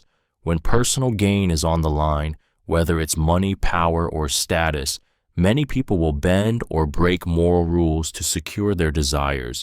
The drive to protect or enhance one's own position can cloud judgment, making actions that would normally be considered wrong seem acceptable or even necessary. This tendency to justify unethical behavior comes from a deep-rooted survival instinct. People are wired to prioritize their well-being, often at the expense of others, and when faced with a choice between doing what's right and doing what benefits them, the self-interest often wins. It's not that individuals are always consciously choosing to be unethical, it's that they convince themselves that their actions are justified, whether through rationalizations like everyone does it, or it's for the greater good, or simply by downplaying the consequences. In business, politics, and personal relationships, self-interest can easily morph into manipulation, dishonesty, or betrayal. It's why people cheat, lie, or exploit others when they feel the reward outweighs the moral cost. This justification creates a dangerous cycle where unethical behavior becomes normalized, and what was once considered wrong is now seen as justifiable, as long as it serves one's personal needs. In the end, the pursuit of self-interest blinds individuals to the harm they may cause, allowing them to reconcile their actions with a comforting sense of righteousness. Fear of exposure governs actions. At the core of human behavior lies an undeniable fear, the fear of being exposed. This fear doesn't just apply to secrets or hidden truths. It encompasses any aspect of ourselves we wish to keep private or protected. The thought of others seeing our vulnerabilities, flaws, or mistakes is often enough to govern how we behave, making us choose actions that will keep us safe from scrutiny or judgment.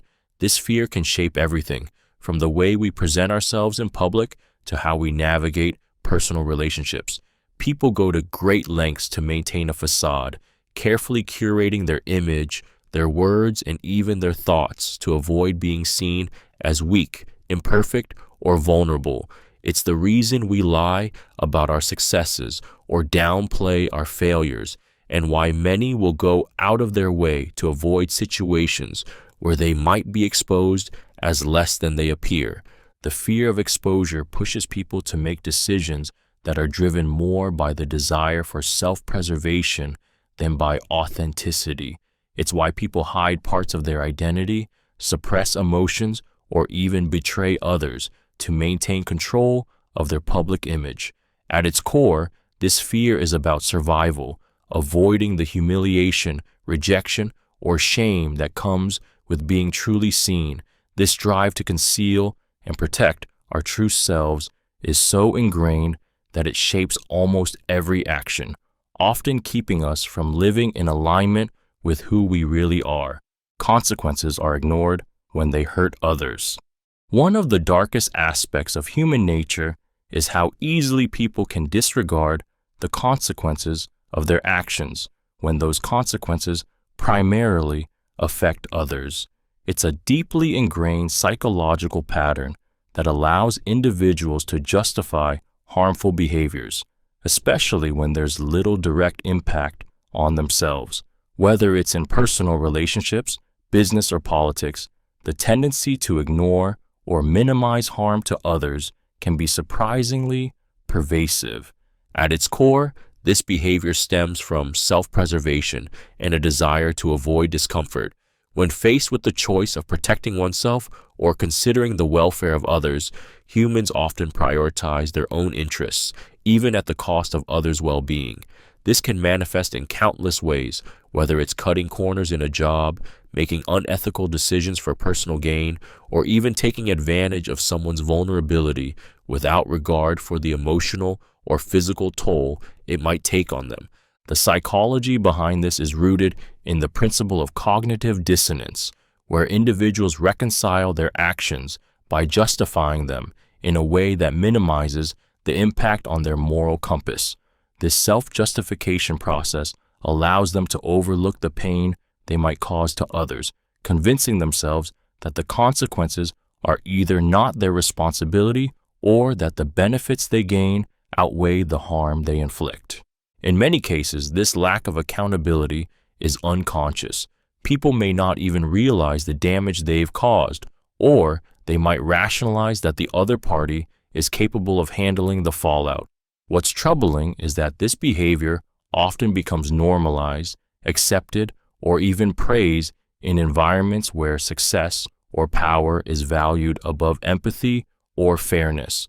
Ultimately, the willingness to ignore the consequences when they hurt others speaks to a deeper selfishness embedded in the human condition, where the cost to another is too easily overlooked when it doesn't directly harm the individual making the decision. People follow the crowd, even when wrong. One of the most powerful forces in human behavior is the tendency to follow the crowd, even when it's clearly in the wrong. This phenomenon, known as social conformity, is deeply embedded in our psychology. From an evolutionary standpoint, following the group was crucial for survival. Those who went against the group risked isolation and, in many cases, death. Our ancestors relied on the protection and resources of the group, making conformity a survival mechanism. This ingrained instinct still influences us today, often in ways that lead us to follow others, even when we know better. Social pressure to conform can be so strong that it overrides our own judgment, leading us to make decisions that go against our personal beliefs or knowledge. The desire for acceptance and fear of rejection are powerful motivators. We don't want to stand out or risk being ostracized, so we choose to go along with the majority, even if it means compromising our integrity or values. The fear of being judged or excluded often makes it easier to simply blend in with the crowd, even when it's clear the crowd is making a mistake. This behavior is evident in countless scenarios, from groupthink in corporate settings to peer pressure among teenagers to the mass hysteria that sometimes drives entire societies to make irrational decisions. Whether it's political views, fashion trends, or social movements, people often follow the crowd because it feels safer, more comfortable, or simply easier than challenging the status quo. But this blind conformity can have serious consequences, as it can lead to collective decisions that are misguided, harmful, or downright wrong. The power of the crowd is undeniable, but it's essential to remember that following the majority is not always the right path. The challenge lies in having the courage to stand apart, to trust our instincts and knowledge, even when it means going against the grain. Self-biases are hard to see in oneself. One of the most insidious aspects of human nature is how difficult it is to recognize our own biases.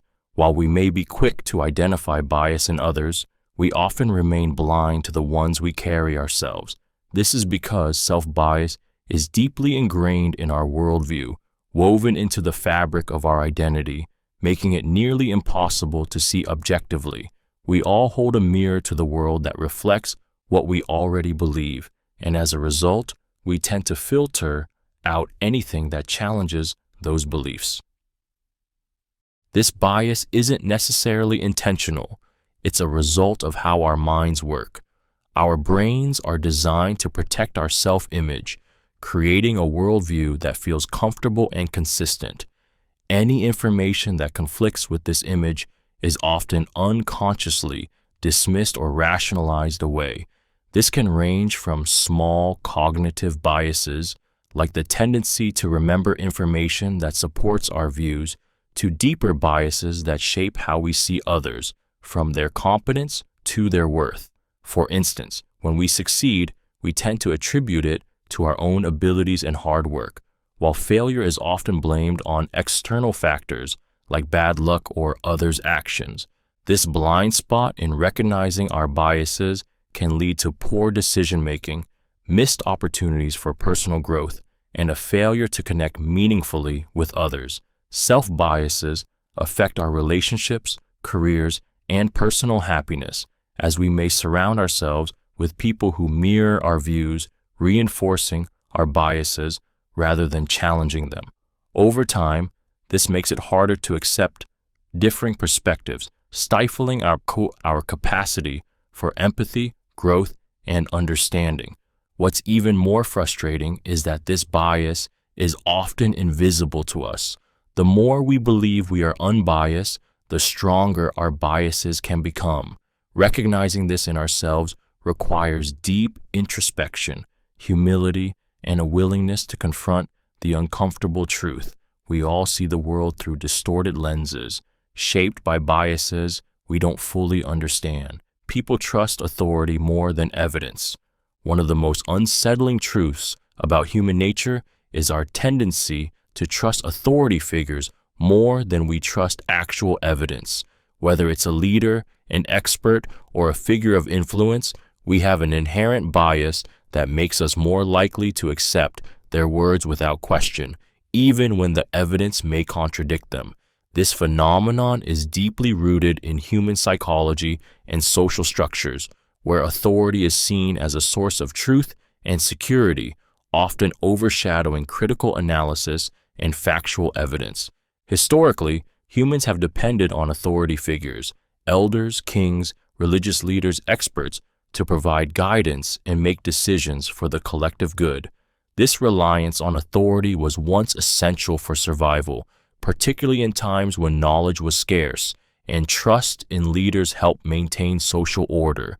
But this instinctual trust has carried over into modern society, sometimes in ways that are no longer beneficial. In the age of information, we have access to vast amounts of evidence and data, yet many still find themselves deferring to authoritative voices without critically examining the facts. This trust in authority often blinds people to flaws in the reasoning or biases of those in power. Politicians, celebrities, scientists, and other influential figures can shape narratives, manipulate opinions, and even distort facts, knowing that their status or position will shield them from scrutiny. The danger here is that the unquestioning nature of this trust allows misinformation to spread easily. People are more likely to accept a statement from someone they deem credible than to engage in the often difficult process of sifting through conflicting evidence. Moreover, the trust in authority is often bolstered by social and emotional factors. People are naturally inclined to seek comfort in certainty, and trusting an authority figure provides a sense of security, especially in uncertain or complex situations. This is why, despite the growing body of evidence that may challenge certain beliefs, individuals will often cling to the words of a trusted authority over inconvenient truths. The human need for security and certainty can often overpower the pursuit of objective truth, leading to a society where evidence is secondary to the voices of those deemed authoritative. Betrayal occurs when stakes are high. Betrayal is a painful reality in human relationships, often occurring at the most critical junctures when the stakes are at their highest. It's a stark reminder that loyalty, trust, and connections can unravel when powerful forces such as ambition, survival, or personal gain are in play. While betrayal is often associated with a breach of trust, the driving force behind it is often the immense pressure individuals face when there is something of significant value to be gained or lost. At its core, betrayal occurs when the personal cost of loyalty becomes too great compared to the perceived benefits of turning against someone or breaking a promise. When stakes are high, whether in business, politics, personal relationships, or even family dynamics, people's values and allegiances are tested. The temptation to sacrifice loyalty for power, status, or material gain often outweighs the moral considerations that would normally keep someone from betraying others. The fear of losing something important, whether it's money, a position, or love, creates a pressure cooker that can lead individuals to make choices that they wouldn't otherwise entertain. In such moments, emotions like fear, greed, and insecurity intensify.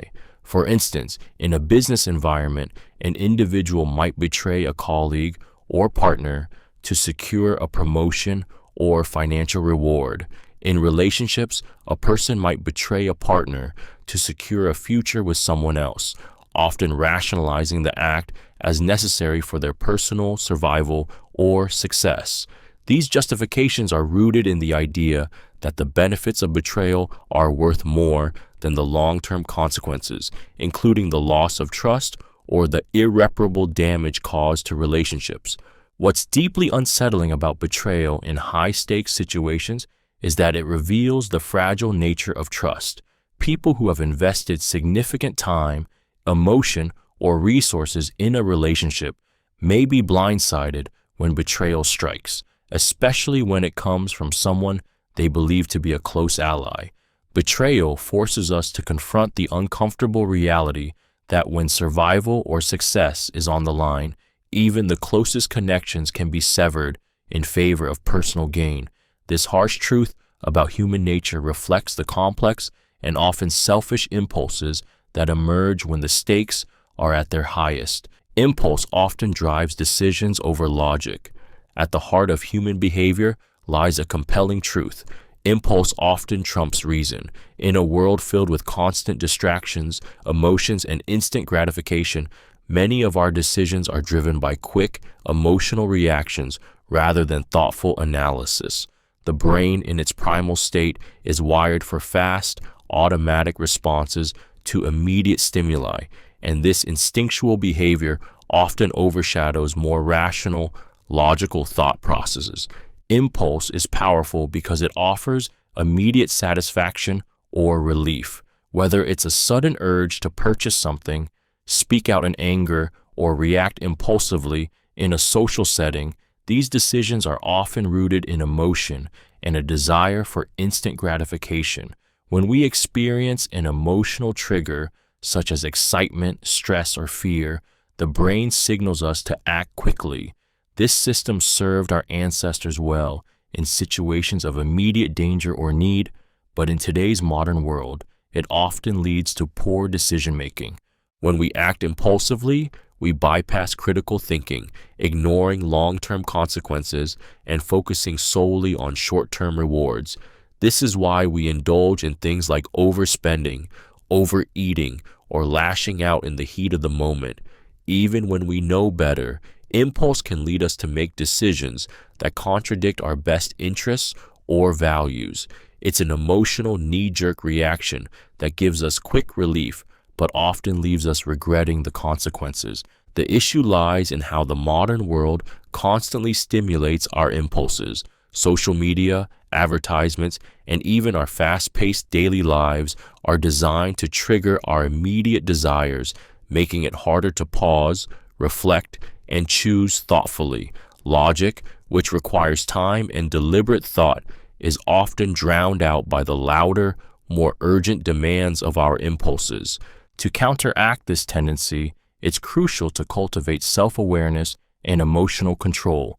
By understanding the mechanisms of impulse, we can learn to pause and think before acting. This doesn't mean we eliminate spontaneity or passion from our lives, but it does mean making decisions that align more with our long-term goals and values, rather than reacting impulsively to momentary feelings. People avoid discomfort, even at their own cost. The human instinct to avoid discomfort is one of the most powerful motivators behind much of our behavior. Whether it's emotional, physical, or psychological, we are wired to seek pleasure and ease while steering clear of pain or stress. This desire for comfort is deeply embedded in our evolutionary wiring, where avoiding discomfort often meant avoiding danger and, ultimately, survival. But in today's world, this natural instinct can sometimes work against us, leading us to make decisions that serve short-term comfort but result in long-term consequences. When faced with discomfort, whether it's an awkward conversation, a difficult decision, or an uncomfortable truth, many people will go to great lengths to avoid it. The discomfort could be anything from emotional vulnerability to the fear of failure. We tend to procrastinate, delay, or even avoid situations that push us out of our comfort zones. This avoidance can take the form of ignoring problems, suppressing emotions, or staying in toxic situations because confronting them would be too painful. In the workplace, for example, individuals may avoid giving feedback or confronting an issue with a colleague, fearing the potential conflict or emotional discomfort that could arise. The problem with avoiding discomfort is that it often leads to greater pain down the road. Unresolved issues fester and grow, creating more complex problems in the future. By avoiding the initial discomfort, we delay the inevitable confrontation and, in many cases, allow the situation to worsen.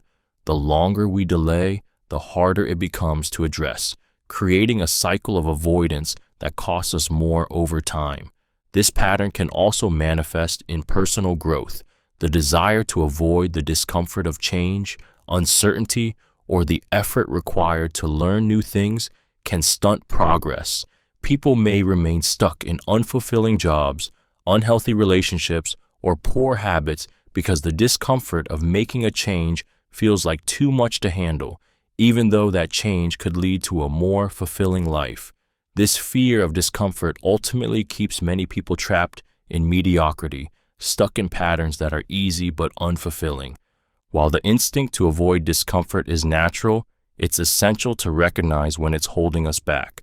Real growth often requires stepping into uncomfortable spaces, whether it's having tough conversations, taking risks, or embracing change.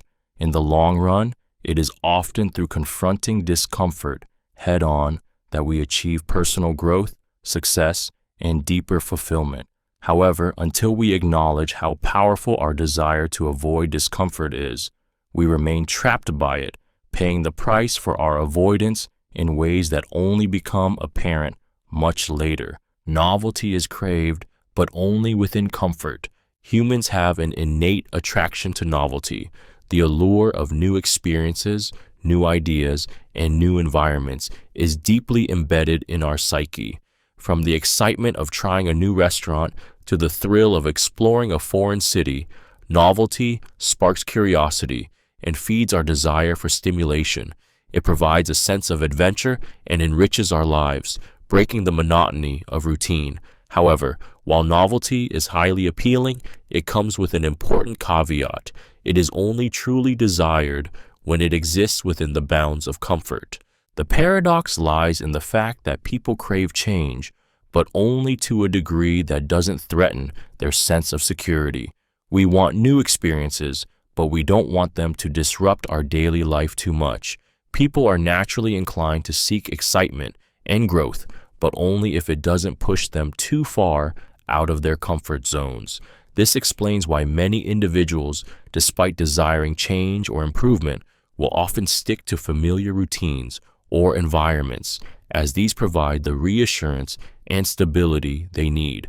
This craving for novelty within comfort is rooted in our evolutionary instincts. Humans evolved to seek new information and opportunities to thrive, but survival was always tied to the safety of familiar territory.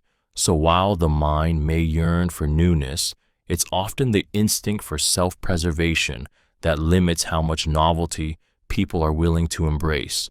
They'll enjoy a new hobby, a new fashion trend, or a new idea, but they tend to reject deeper, more significant changes that could disrupt their lives or challenge their core beliefs. This dynamic can be seen in every aspect of life, from careers to relationships. Many people dream of change, whether it's climbing the career ladder, moving to a new city, or reinventing themselves, yet fear or reluctance to leave the familiar often holds them back. The paradox is that we are creatures of comfort, drawn to the new as long as it doesn't require too much risk or sacrifice. Novelty, in essence, is exciting only when it feels safe and manageable, giving us just enough stimulation without unsettling the foundation of our comfort zone. True feelings are suppressed for societal fit. Human beings are social creatures, deeply influenced by the expectations, norms, and values of the society they live in. From a young age, we are taught to conform, to fit into roles that are deemed acceptable and valuable in the eyes of others. This pressure to align with societal standards is so ingrained in us that it often leads to the suppression of our true feelings and authentic selves, all in the name of fitting in and avoiding conflict. The need to belong, to be accepted by those around us, is one of the most primal human drives. It's tied to our survival instincts. Those who were excluded from the group in early human history had a much lower chance of survival. As a result, we have evolved to deeply value social inclusion, often to the point where we suppress our genuine emotions, desires, and opinions to avoid standing out or being rejected. The fear of judgment, ridicule, or social exclusion drives individuals to put on masks, to portray versions of themselves that are more socially acceptable, even if it means neglecting their true feelings. This societal pressure manifests in a variety of ways. In professional settings, individuals may hide their dissatisfaction with their work, pretending to be content to maintain good relationships with colleagues or superiors. In personal relationships, people may suppress their true emotions to avoid conflict or to keep the peace, saying what others want to hear rather than what they truly feel. The desire to be liked, admired, or respected by others often outweighs the need to express oneself honestly. The result is a kind of emotional repression. People become accustomed to wearing a mask, presenting an image of themselves that aligns with social expectations rather than their authentic self. However, the long-term consequences of this suppression can be damaging. The constant repression of feelings leads to emotional fatigue, stress, and sometimes even resentment. Over time, the strain of living a life that doesn't align with one's true emotions can lead to anxiety, depression, and a sense of disconnection from one's own identity. Moreover, when people suppress their feelings to fit in, they miss out on genuine connections that are built on authenticity. Relationships become shallow, and personal fulfillment becomes elusive. In the end, while suppressing true feelings may help maintain social harmony in the short term, it comes at the cost of emotional well-being and authentic connection. The societal pressure to conform can trap individuals in a cycle of self-denial, where the fear of rejection ultimately outweighs the desire for true self-expression. Mental hierarchies are naturally formed.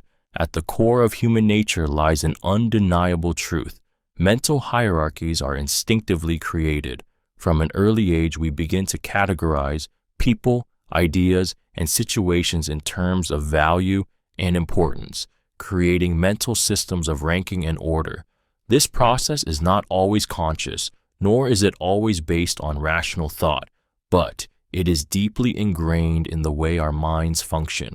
These hierarchies help us navigate a complex social world by allowing us to quickly assess who or what holds more significance and why.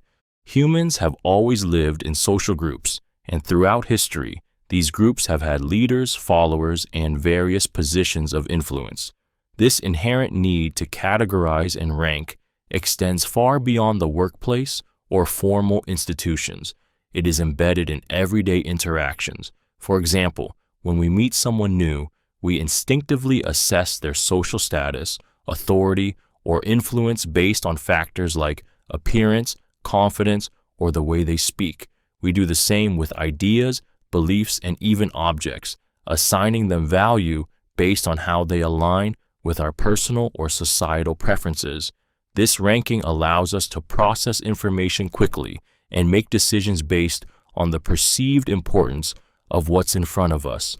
But these mental hierarchies can have a powerful and sometimes negative impact. They can perpetuate biases, reinforce social inequalities, and lead to unfair judgments.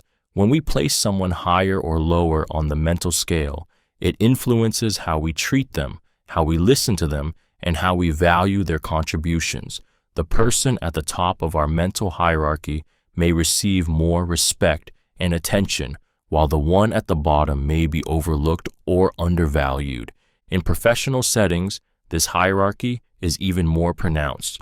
We tend to value the opinions of higher-ranking individuals, often without question, simply because of their perceived status or authority. It becomes harder to challenge those at the top of the hierarchy, even if their ideas or actions may be flawed.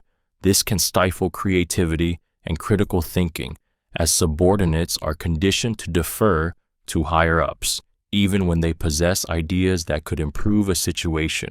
Furthermore, these mental hierarchies are often unconsciously constructed, perpetuating stereotypes and biases that influence everything from hiring practices to interpersonal relationships.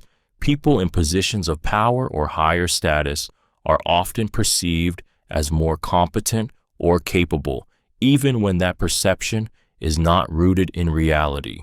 Conversely, those at the bottom of the hierarchy can be unfairly judged, leading to exclusion or discrimination. These hierarchies are deeply ingrained, but they can be challenged.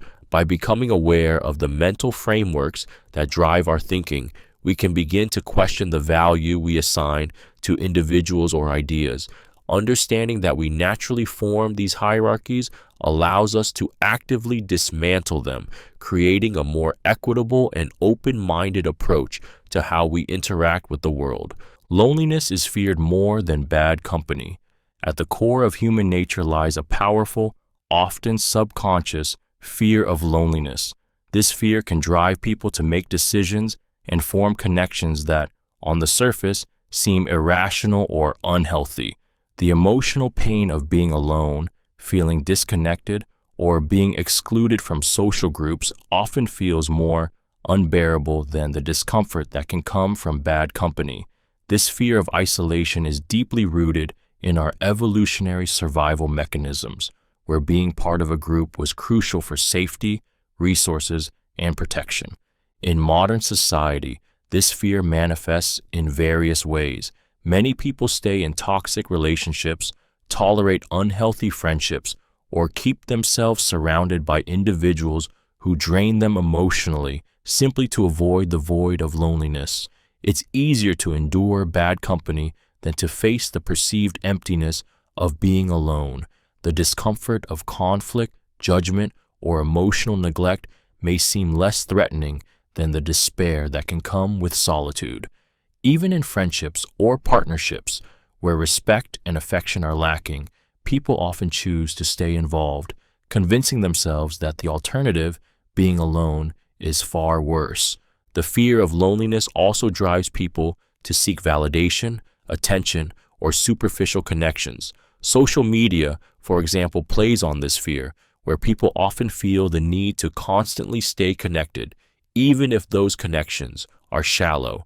The pressure to maintain appearances, stay active in social circles, or participate in group activities becomes a way to avoid the feeling of being left out or unseen. This avoidance of loneliness can also affect personal growth. People may ignore their own needs and desires in order to maintain a connection, not realizing that true fulfillment often comes from self-reflection and independence. The ability to embrace solitude is key to understanding oneself, yet so many fear the discomfort that comes with being alone. They avoid the internal work needed for personal development in favor of external distractions or relationships that don't serve them. Ironically, this fear of loneliness can create a cycle of deeper isolation. When we fill our lives with bad company just to avoid being alone, we end up feeling more disconnected than ever. Toxic relationships often lead to emotional exhaustion and a sense of emptiness that no amount of external company can fill. True connection and happiness come not from simply avoiding loneliness, but from the ability to be comfortable with ourselves, to enjoy our own company, and to cultivate relationships that are genuinely fulfilling, not just convenient. In the end, while loneliness can be uncomfortable, it is through confronting and overcoming this fear that people learn to value their own worth and begin to seek out more meaningful, healthier connections. It's a paradox of human nature. The fear of being alone often traps people in situations that make them feel more isolated, while embracing solitude can ultimately lead to greater self-awareness and more authentic relationships. Systems of control are innate to human nature.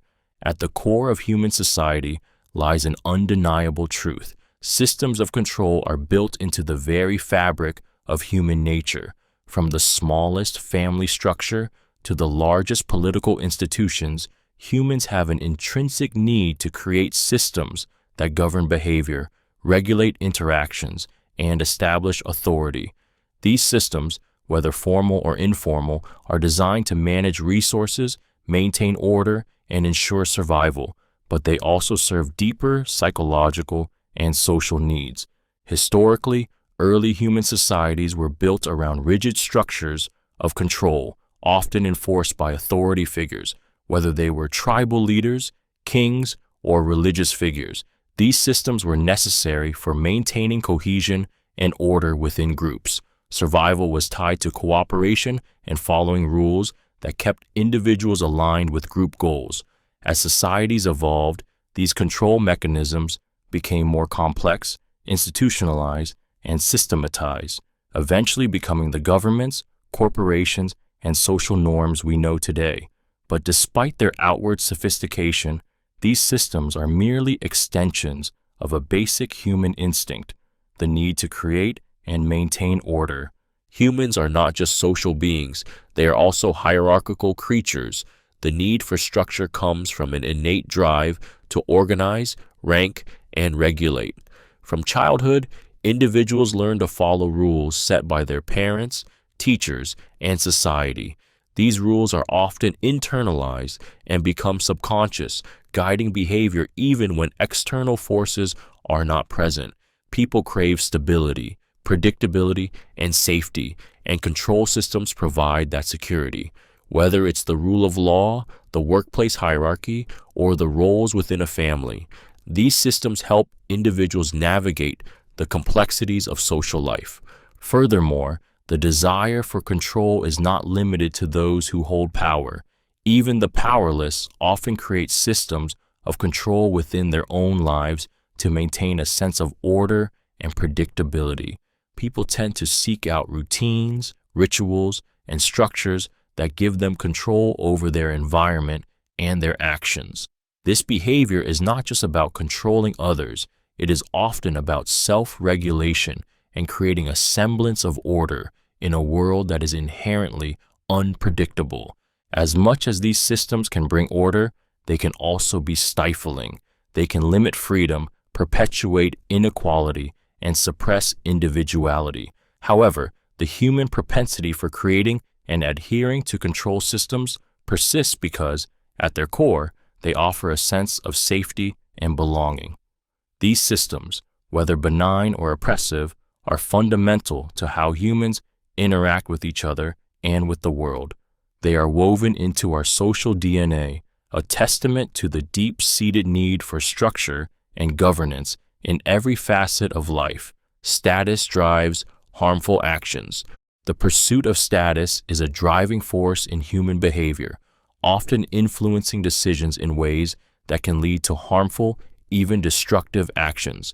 Humans have an innate desire to be seen as successful, important, and respected, and this desire for status can overpower moral considerations, empathy, or even self-preservation. When the need for social recognition and power takes precedence, individuals may justify harmful actions. Seeing them as necessary means to attain or maintain their position in society. In professional settings, for example, people often compete ruthlessly to climb the corporate ladder. This competition can lead to unethical behavior, such as undermining colleagues, taking credit for others' work, or betraying trust, all in the name of gaining a higher position or securing more recognition. The more an individual values their status, the more likely they are to view others as obstacles to be eliminated or manipulated. The pursuit of status becomes a zero-sum game, where the success of one person is perceived as a loss for another, prompting individuals to engage in actions that would normally be deemed unethical. The same dynamics play out in social relationships, where the desire for status can lead people to engage in toxic behaviors to maintain or elevate their position within a group. Bullying, gossip, and social exclusion are often tools used to increase one's social standing at the expense of others. By targeting those perceived as weaker or less influential, individuals can boost their own sense of worth, but this comes at the cost of damaging relationships and harming others' well-being. The desire for status also drives harmful consumer behaviors. In many societies, material possessions and external symbols of success are equated with higher status. This can lead individuals to make financial sacrifices, live beyond their means, or engage in reckless spending, all in an effort to project an image of wealth and success. The pressure to maintain this outward appearance can lead to a cycle of stress and dissatisfaction, as individuals place their self-worth in things that are inherently temporary and superficial. On a larger scale, the pursuit of status has been a driving factor behind conflicts, wars, and systemic injustices throughout history. Leaders fueled by a thirst for power and control have waged wars, oppressed populations, and perpetuated inequality to maintain or enhance their status. In these cases, the consequences are often devastating, affecting millions of lives and shaping the course of history in harmful ways. Ultimately, the quest for status can lead individuals and societies down a dangerous path. The hunger for recognition, power, and validation can cloud judgment, leading people to sacrifice their morals, hurt others, and even destroy their own happiness in the process. Status, when sought above all else, becomes a force of destruction rather than a means of personal fulfillment or social connection. It reveals the darker side of human nature, the lengths people are willing to go to in order to secure their place at the top, regardless of the cost. Emotional work is avoided for convenience. Human beings are naturally inclined to avoid discomfort, and emotional labor, whether it's dealing with difficult feelings, confronting personal conflicts, or addressing complex relational dynamics, often feels like a burden. In a world that values efficiency, ease, and immediate gratification, emotional work becomes something we tend to sidestep whenever possible. This avoidance is not always conscious. It's an instinctive response driven by the desire for emotional comfort and peace of mind. However, this tendency can have deep and lasting consequences for both individual well-being and interpersonal relationships. Emotional work requires self-awareness, introspection, and the willingness to navigate the uncomfortable terrain of our own emotions, whether it's acknowledging personal shortcomings, addressing hurt feelings in a relationship, or confronting difficult truths about ourselves. This type of work demands effort, vulnerability, and time. The problem is, it's often much easier to put those emotions on hold, distract ourselves, or bury them beneath the surface. We'd rather avoid the hard conversation, suppress the difficult feelings, or procrastinate on resolving emotional conflicts, because doing so feels less taxing in the short term. But in the long run, avoiding emotional work doesn't make the underlying issues disappear. It only amplifies them. Unaddressed emotions fester, leading to resentment, anxiety, or bitterness. Relationships suffer when people fail to communicate openly and honestly. choosing instead to avoid the messy, emotionally taxing work of resolving conflicts. This avoidance also undermines personal growth. Without confronting and working through our emotions, we miss the opportunity to learn from them and improve our emotional intelligence.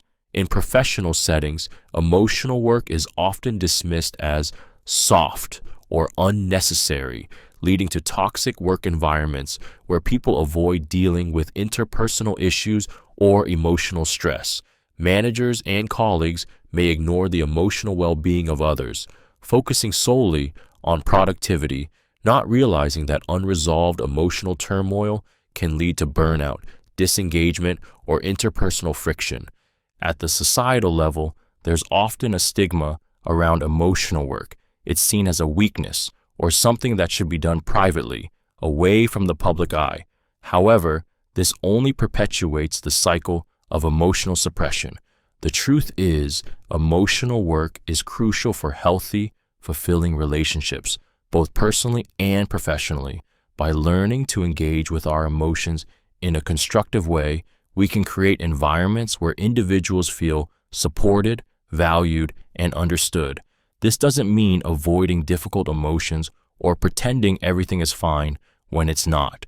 Rather, it means confronting the hard stuff head on and working through it, knowing that the discomfort is temporary, but the benefits, emotional growth, stronger relationships, and deeper understanding are enduring. The tendency to avoid emotional work is not just about laziness or fear, it's a reflection of how deeply ingrained our discomfort with vulnerability is. Overcoming this resistance requires a shift in mindset, recognizing that emotional work, while challenging, is an essential part of living a fully engaged, connected, and emotionally healthy life. Unethical decisions are justified by higher morals. In human nature, one of the most compelling ways people justify unethical behavior is by cloaking it in the guise of higher moral ideals. The belief that the end justifies the means allows individuals to take actions that they would otherwise recognize as wrong or harmful. This psychological defense mechanism is rooted in the need to reconcile personal actions with a sense of moral righteousness. It's a form of self-deception where the person convinces themselves that, despite the unethical nature of their decision, it's for a greater good or a more noble cause. The justification often starts with a sense of moral superiority. When individuals believe their actions are in line with a higher purpose, whether it's a personal mission, religious belief, or even a political cause, they are more likely to overlook the negative consequences of those actions. This is especially true when they perceive their own values as being in alignment with the greater good. It could be a leader making decisions that harm others for the sake of national security, a business person cutting corners to boost profits in the name of economic success, or even someone lying to protect a loved one, rationalizing it as necessary for their happiness. This justification allows individuals to bypass the moral discomfort of their decisions, making it easier to carry out actions that would normally be condemned. For instance, a politician may enact laws that strip away personal freedoms, all while claiming that it's for the betterment of society. A business leader might exploit workers under the claim that maximizing profits ultimately benefits the economy. The cognitive dissonance that arises from making unethical decisions is eased by the belief that their moral cause outweighs the harm they may cause. It's a dangerous cycle, as this reasoning can create a slippery slope where more and more unethical decisions are made, each one justified by the previous one. The more someone convinces themselves that their actions are for a higher moral purpose, the easier it becomes to ignore the real harm they're causing. This pattern not only erodes ethical boundaries, but can also be contagious, leading others to rationalize their own unethical behavior under the same moral umbrella. At its core, this justification process is a form of self-preservation. People need to feel good about themselves, so they reshape their actions to align with their beliefs, even when those actions contradict the very ethics they claim to uphold. What begins as a small compromise can snowball into larger transgressions, all masked by the comforting lie that they are doing it for a higher purpose. The truth, however, remains that these decisions, no matter how they are justified, still perpetuate harm and erode trust, both in others and in oneself. Fear of weakness motivates many actions. Fear of weakness is a powerful and often unacknowledged force driving human behavior. The fear of being perceived as weak, whether physically, emotionally, or intellectually, can push individuals to take actions they may not otherwise consider. This fear is rooted deeply in our evolutionary past, where weakness was often a fatal vulnerability. In tribal societies, those who were seen as weak were more likely to be cast out or become targets for predators, which ingrained a survival instinct that associates weakness with danger and failure. In modern society, the fear of weakness continues to influence decisions and actions in profound ways, even though the stakes may not be life or death. People fear that being seen as weak, whether in their personal lives, at work, or in social settings, will lead to rejection, ridicule, or exploitation. As a result, many individuals will go to great lengths to avoid any situation where they might appear vulnerable. This fear drives them to adopt false displays of strength, such as putting on a tough exterior, avoiding emotional expression, or overcompensating for perceived shortcomings. This fear is not always conscious, but it manifests in countless ways. It can show up in the way someone aggressively defends their position in an argument even when they know they are wrong.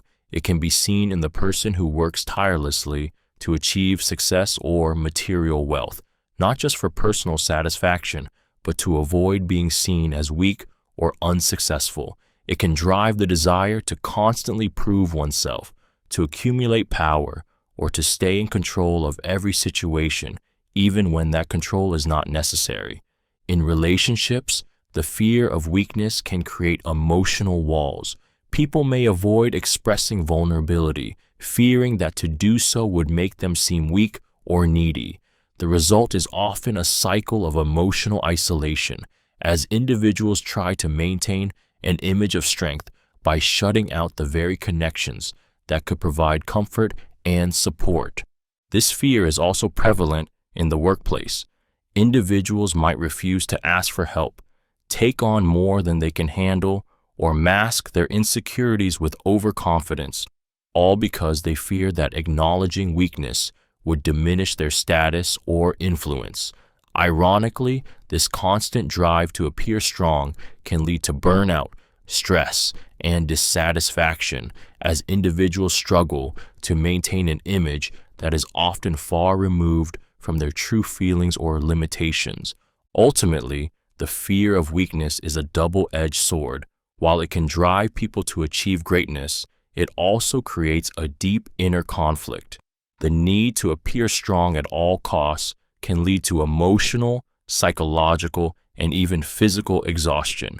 In trying to avoid the vulnerability that weakness represents, individuals can find themselves trapped in a cycle where true strength, found in acceptance, openness, and balance, remains just out of reach. Change challenges control and is resisted.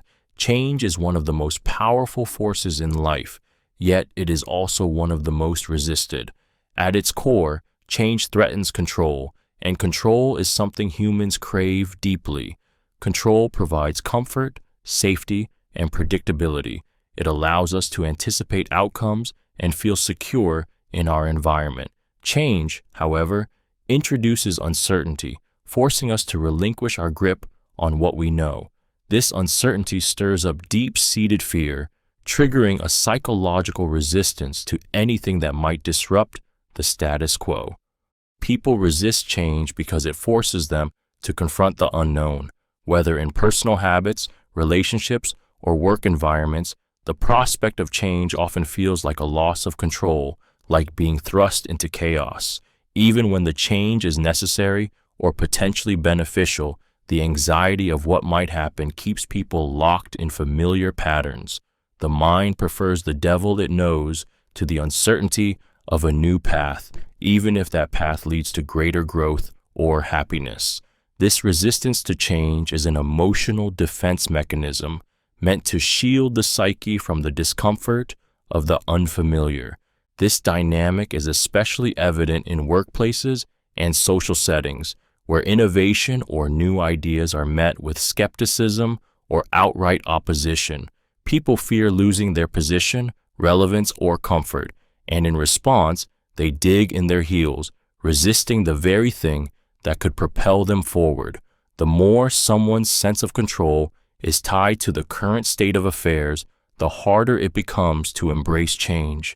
In this battle between control and growth, control often wins, keeping individuals and societies stagnant. Even when transformation could bring immense benefits, security is chosen over freedom.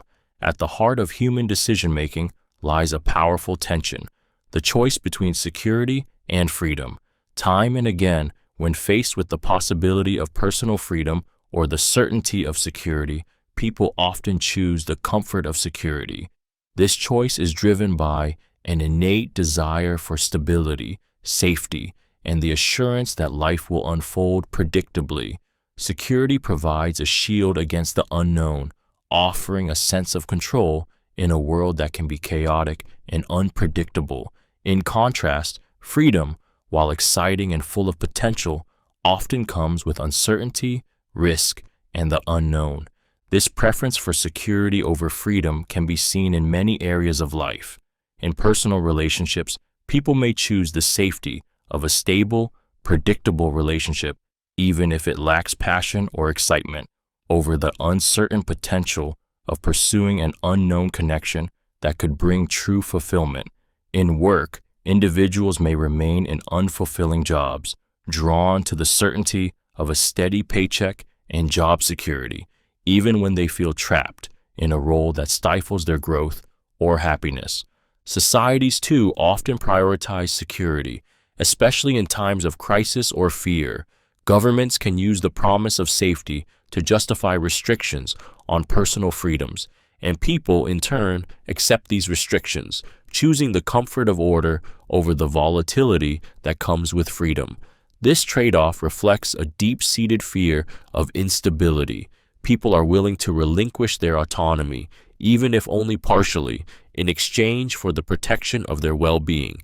In the end, the choice between security and freedom is not just a personal one, it's a fundamental aspect of human nature.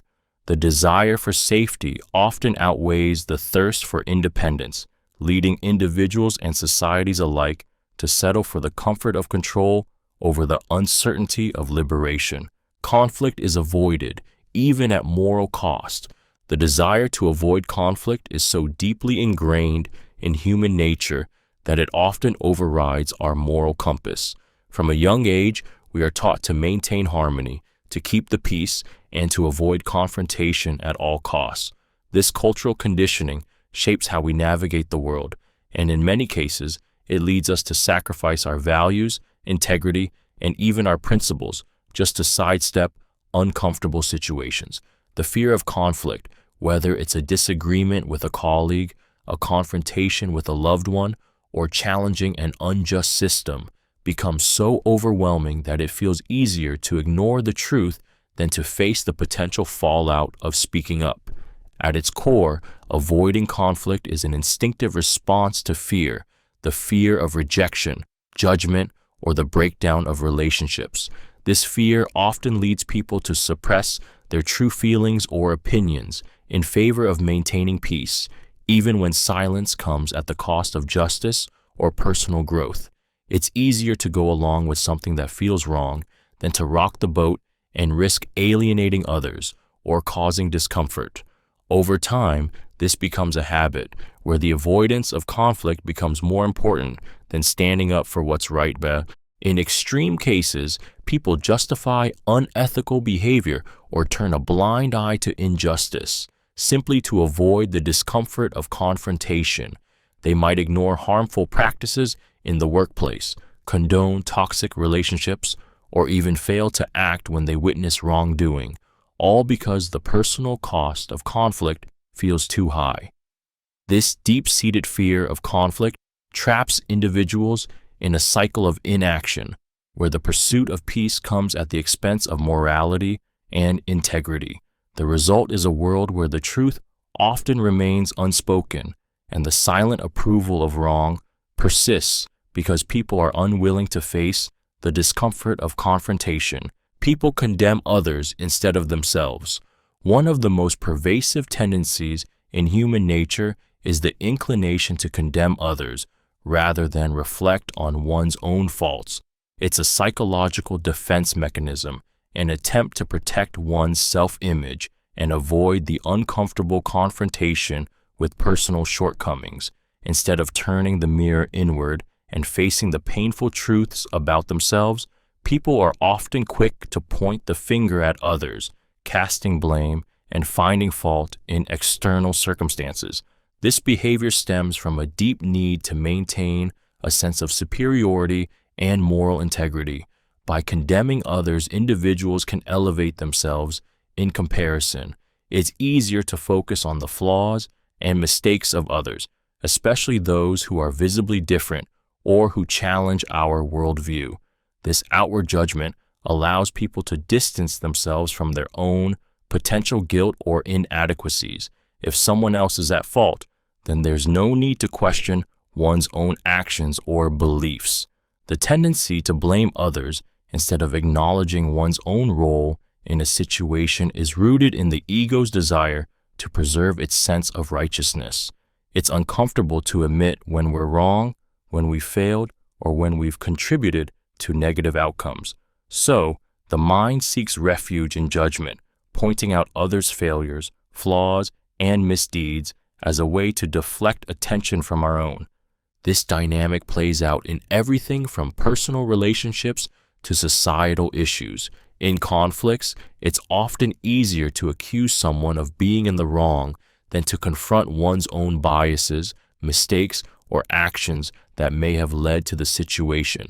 As a result, personal growth is stunted and relationships remain fractured. Condemnation of others, while satisfying in the moment, only serves to deepen the divide between people and perpetuate the cycle of denial and avoidance. Safety demands sacrifices of freedom. Safety, an instinctual human need, often comes at the cost of freedom, a fundamental value we cherish. It's an unsettling truth that underpins much of the human experience. In order to feel secure, we often relinquish the liberties that allow us to thrive and express ourselves fully. This compromise is evident in the way societies balance law and order with personal freedoms, or how individuals sometimes trade autonomy for the comfort of predictability. At its core, the desire for safety is rooted in survival, the need to protect ourselves and our loved ones from harm, whether physical, emotional, or financial, drives us to seek stability. This stability, however, often comes with rules, restrictions, and limitations. The more secure we feel, the more we are willing to give up control over certain aspects of our lives, whether it's accepting invasive security measures or adhering to societal norms that stifle creativity and individuality. The pursuit of safety can become a cage, trapping us in a world of rules and predictability. This trade-off becomes especially visible in times of crisis or uncertainty. During wars, economic downturns, or public health emergencies, societies are quick to adopt policies that limit personal freedom for the sake of safety. People are often willing to accept surveillance, restrictions on movement, or loss of privacy, believing that these sacrifices are necessary to protect themselves. Yet, over time, these compromises can erode the very freedoms that define a thriving, dynamic society, leaving people complacent, passive, and disconnected from the power of self-determination.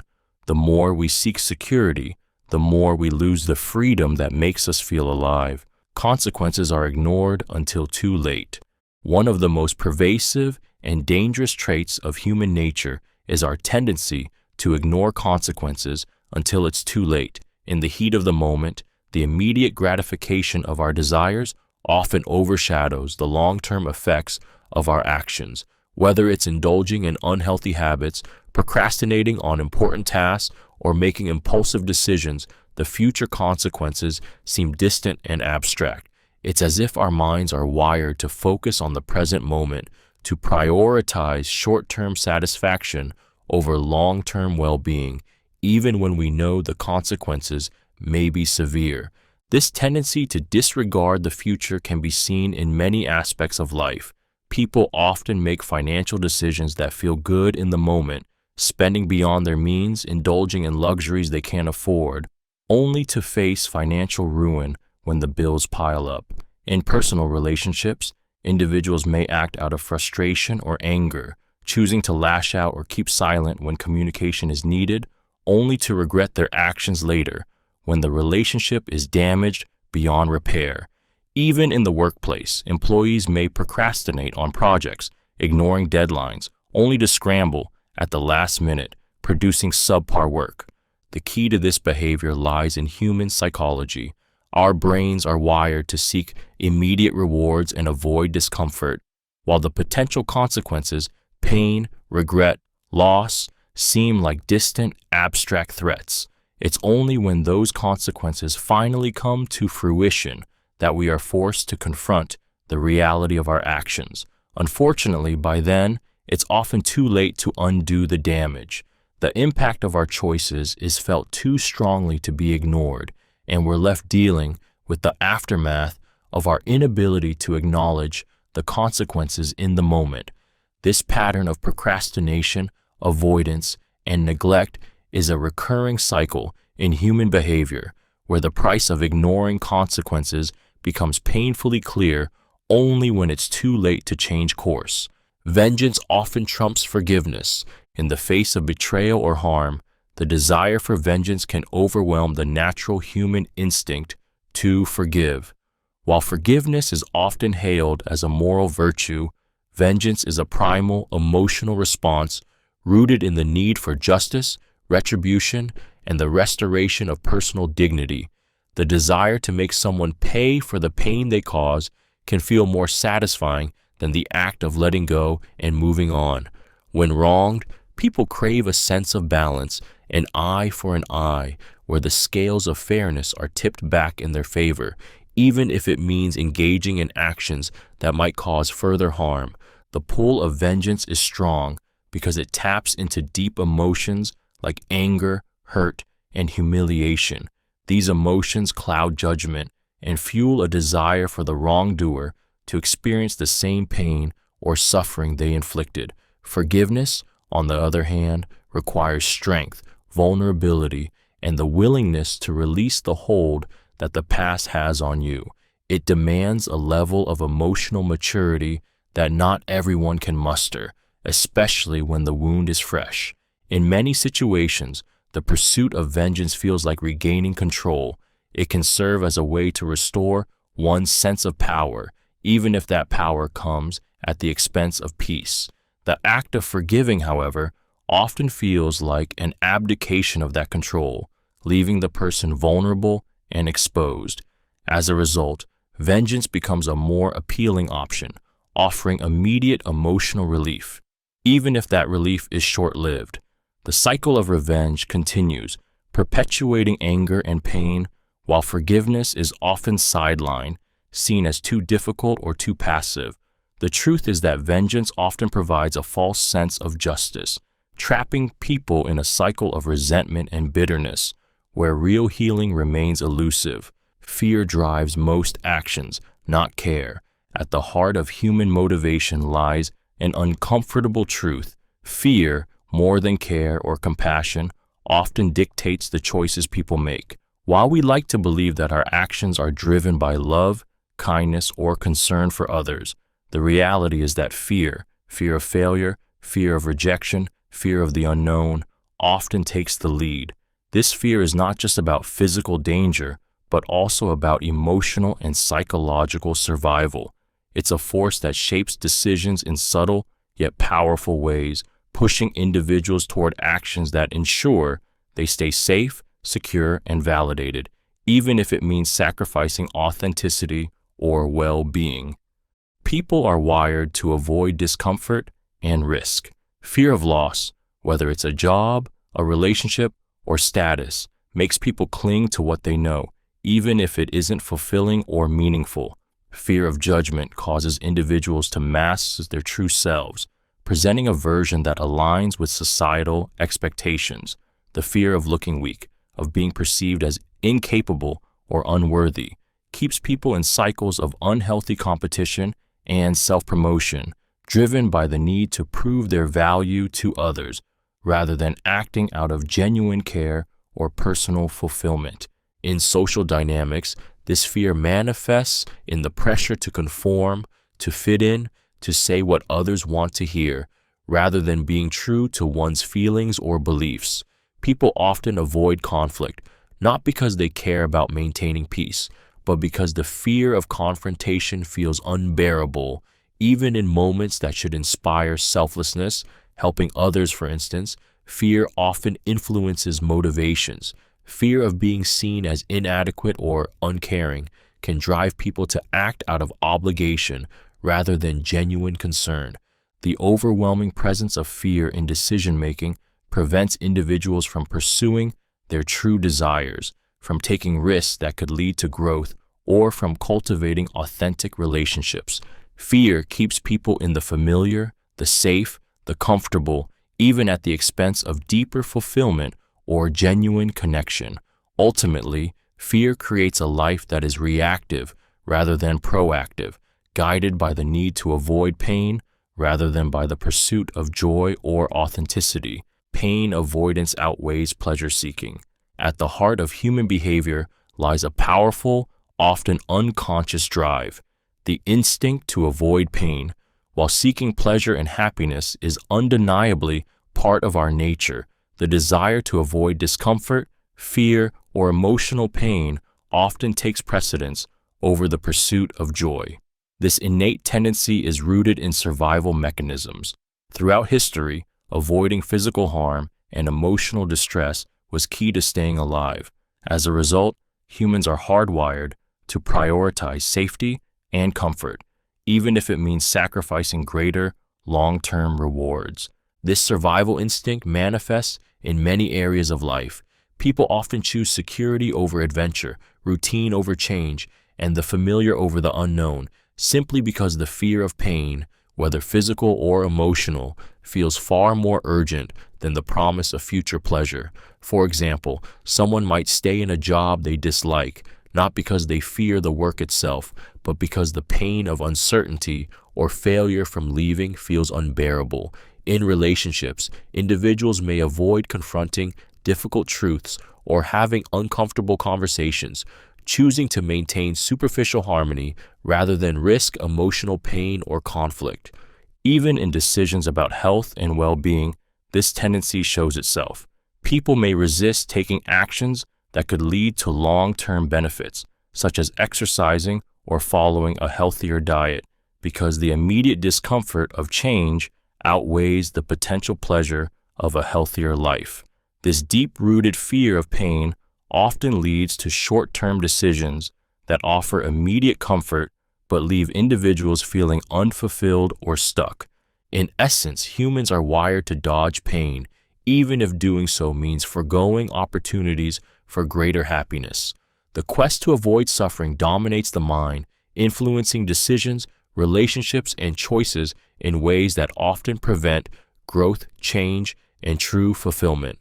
Loyalty is valued over fairness. In human nature, loyalty often takes precedence over fairness, especially in situations where deep connections or group solidarity are involved. People tend to place a higher value on staying loyal to individuals or groups, even when it means compromising their sense of fairness or justice. This loyalty-driven behavior is rooted in our need for belonging, trust, and emotional security. In many ways, being loyal to a person or group offers a sense of protection and continuity, making it far more appealing than upholding an abstract sense of fairness, particularly when that fairness challenges the status quo or puts loyalty at risk. This dynamic plays out in families, workplaces, friendships, and even politics. People often defend their friends, family members, or allies, even when they know the person is in the wrong. Whether it's covering for someone who's made a mistake, turning a blind eye to unethical behavior, or choosing to stand by someone despite their faults, loyalty becomes a shield that clouds objective judgment. The emotional bonds formed through loyalty, love, trust, shared history, make it difficult to confront the truth or act impartially. Fairness, which calls for even-handed judgment, often takes a backseat when loyalty is on the line. The idea of loyalty is so deeply ingrained in human relationships that it can override ethical considerations. For instance, in a workplace, an employee may remain loyal to a boss who is unfair or dishonest, rationalizing the behavior in the name of loyalty to the team or company. In personal relationships, loyalty can mean ignoring one partner's faults or overlooking their mistreatment of others in favor of preserving the relationship. While loyalty can be a beautiful trait, fostering trust and unity, its supremacy over fairness can lead to toxic dynamics where favoritism, bias, and injustice thrive. Loyalty, when taken to extremes, can perpetuate harm by protecting those who should be held accountable. Ultimately, this choice between loyalty and fairness reveals a fundamental tension in human nature. The desire to protect our bonds often outweighs the pursuit of justice, even when it means compromising what is right. Self-preservation trumps collective well-being. At the core of human behavior lies an undeniable instinct, the drive for self-preservation. This primal urge is rooted in survival, the need to protect oneself from harm, and to ensure one's own safety and security above all else. While humans are capable of cooperation and altruism, the instinct to safeguard one's own existence often outweighs the greater good, especially in moments of crisis or uncertainty. When survival is threatened, whether physically, emotionally, or socially, individuals instinctively prioritize their own needs and well-being over the collective welfare. This can manifest in a variety of ways, from small, everyday decisions to large-scale societal actions. In a personal crisis, for instance, someone might betray a friend or lie to protect their own interests, even when it goes against their ethical beliefs. The fear of loss, whether it's of status, security, or well-being, drives them to act in ways that may harm others, yet offer a sense of control or protection for themselves. This drive for self-preservation can be seen in many social dynamics, especially in competitive environments like the workplace, where individuals might step over colleagues to secure their position or protect their job, regardless of the consequences to others. On a broader scale, self-preservation can be observed in societal behaviors, such as when groups or nations make decisions that benefit their own population at the expense of others. The instinct to protect one's own people often leads to the marginalization, exploitation, or neglect of those who are perceived as outsiders or less important. This us versus them mentality is a direct result of the survival instinct, which operates on the assumption that the group you belong to deserves more protection or resources than those outside it. While cooperation and collective well-being are essential for a functioning society, the instinct for self-preservation remains one of the most powerful forces driving human behavior. It is often this instinct that makes difficult moral choices so complex.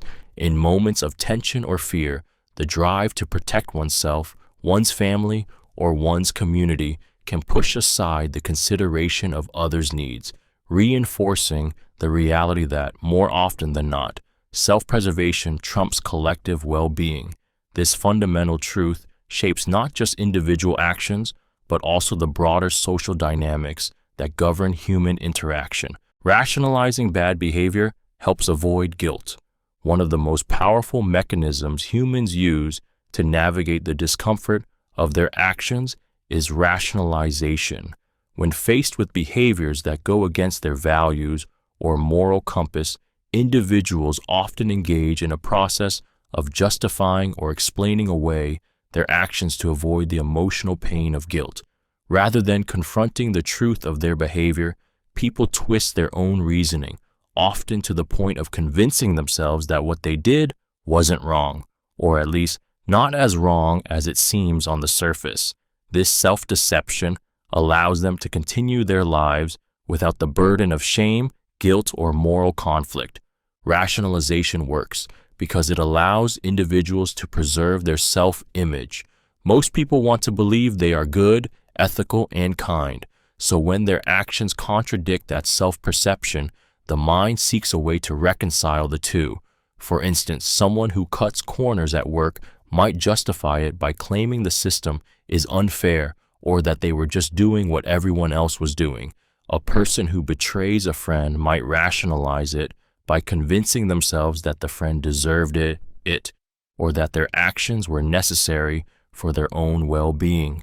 These mental gymnastics are an attempt to protect the ego from the uncomfortable realization that they have done something wrong. Rationalizing bad behavior is particularly potent because it allows people to bypass guilt without making any meaningful change. Instead of feeling remorse and correcting their actions, they continue down the same path, all the while believing they are justified. This form of self-deception can lead to a dangerous cycle. The more one rationalizes unethical actions, the more detached they become from their true moral compass. Over time, it becomes easier to justify increasingly harmful behaviors, eroding personal integrity and creating a disconnect between their actions and their conscience. The key danger of rationalizing bad behavior is that it distances individuals from the possibility of true growth. Guilt, while uncomfortable, is a necessary emotion for self-reflection and personal development. When guilt is avoided through rationalization, the opportunity for learning, accountability, and change is lost. Instead, people remain stuck in a cycle of self-justification, blind to the real impact of their actions on others. It's a powerful defense mechanism, but one that ultimately keeps individuals from becoming better versions of themselves, trapping them in a false sense of righteousness while their actions continue to hurt others. Insecurities are avoided at great lengths. Insecurities are a universal part of the human experience, yet the discomfort they bring leads individuals to go to extraordinary lengths to avoid confronting them. Whether it's about one's appearance, abilities, social standing, or personal worth, insecurities can gnaw at a person's self-esteem, and the instinct to protect oneself from that emotional pain can drive people to take drastic measures to avoid facing them. This avoidance can manifest in a multitude of ways, from superficial actions to deeply ingrained behavioral patterns that aim to shield the individual from vulnerability. People often disguise their insecurities through perfectionism, seeking external validation or pretending to have it all together.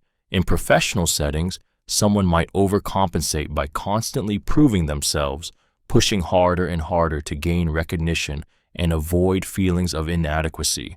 In social settings, individuals may carefully curate their persona, crafting a version of themselves that feels more secure, more admired, and more successful than they actually feel inside. The fear of being exposed as flawed or unworthy can be so overwhelming that people become adept at hiding their true selves, sometimes without even realizing it. This drive to avoid insecurity also affects relationships. Individuals may choose to stay in unhealthy relationships or avoid deeper connections for fear that vulnerability could expose their weaknesses. They may even reject opportunities for personal growth or risk-taking if doing so could open them up to judgment, failure, or the possibility of not being good enough. This avoidance is not always a conscious decision. It's often an emotional defense mechanism.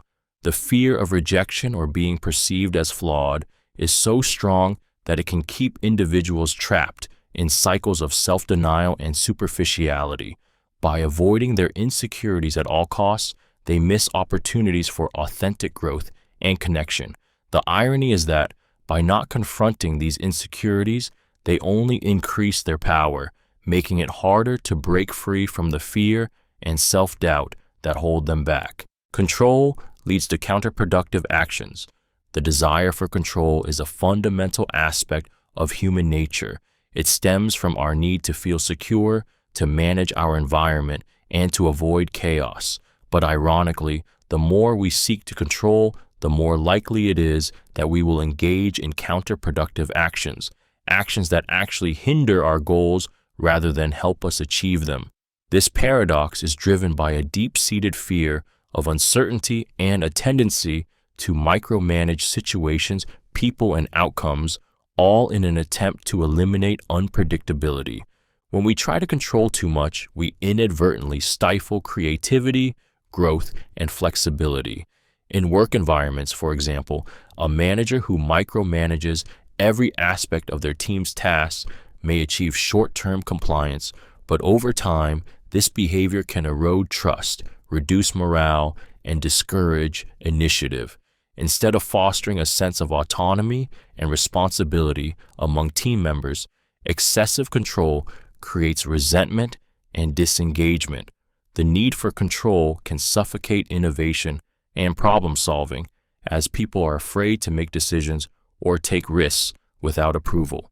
Similarly, in personal relationships, an individual who strives for absolute control over every aspect of their partner's life, be it in terms of choices, behavior, or even emotions, can drive a wedge between themselves and the other person. What begins as an attempt to safeguard the relationship often results in tension, resentment, and a loss of mutual respect. The desire to control the other person's behavior and emotions typically results in pushing them further away as they begin to feel suffocated and misunderstood. Control also leads to counterproductive actions in situations where flexibility and adaptation are required. Life is unpredictable, and trying to impose rigid control over uncertain outcomes often leads to frustration and failure. The more tightly we cling to our need for certainty, the more we resist change, which in turn keeps us stuck in inefficient, outdated ways of thinking or operating. The drive for control blinds us to the possibility of new solutions or perspectives, preventing growth. Ultimately, the need to control stems from a fear of vulnerability and unpredictability. However, ironically, the more we try to control, the more we limit our ability to adapt, learn, and evolve. True progress, whether in work, relationships, or personal growth, requires a balance of control and flexibility, where we trust ourselves and others enough to allow for mistakes, adjustments, and the unexpected. By relinquishing the need to control every outcome, we create space for creativity, connection, and success to emerge naturally. False narratives protect the ego. At the heart of human behavior lies a profound need to maintain a positive self-image. Our ego, that internal sense of self-worth and identity, is something we strive to protect at all costs. And when faced with uncomfortable truths or inconvenient facts, the mind naturally constructs false narratives to shield the ego from the blow of reality. These self-serving stories allow individuals to maintain a sense of pride, self-esteem, and control, even if it means distorting the truth or fabricating an alternate version of events.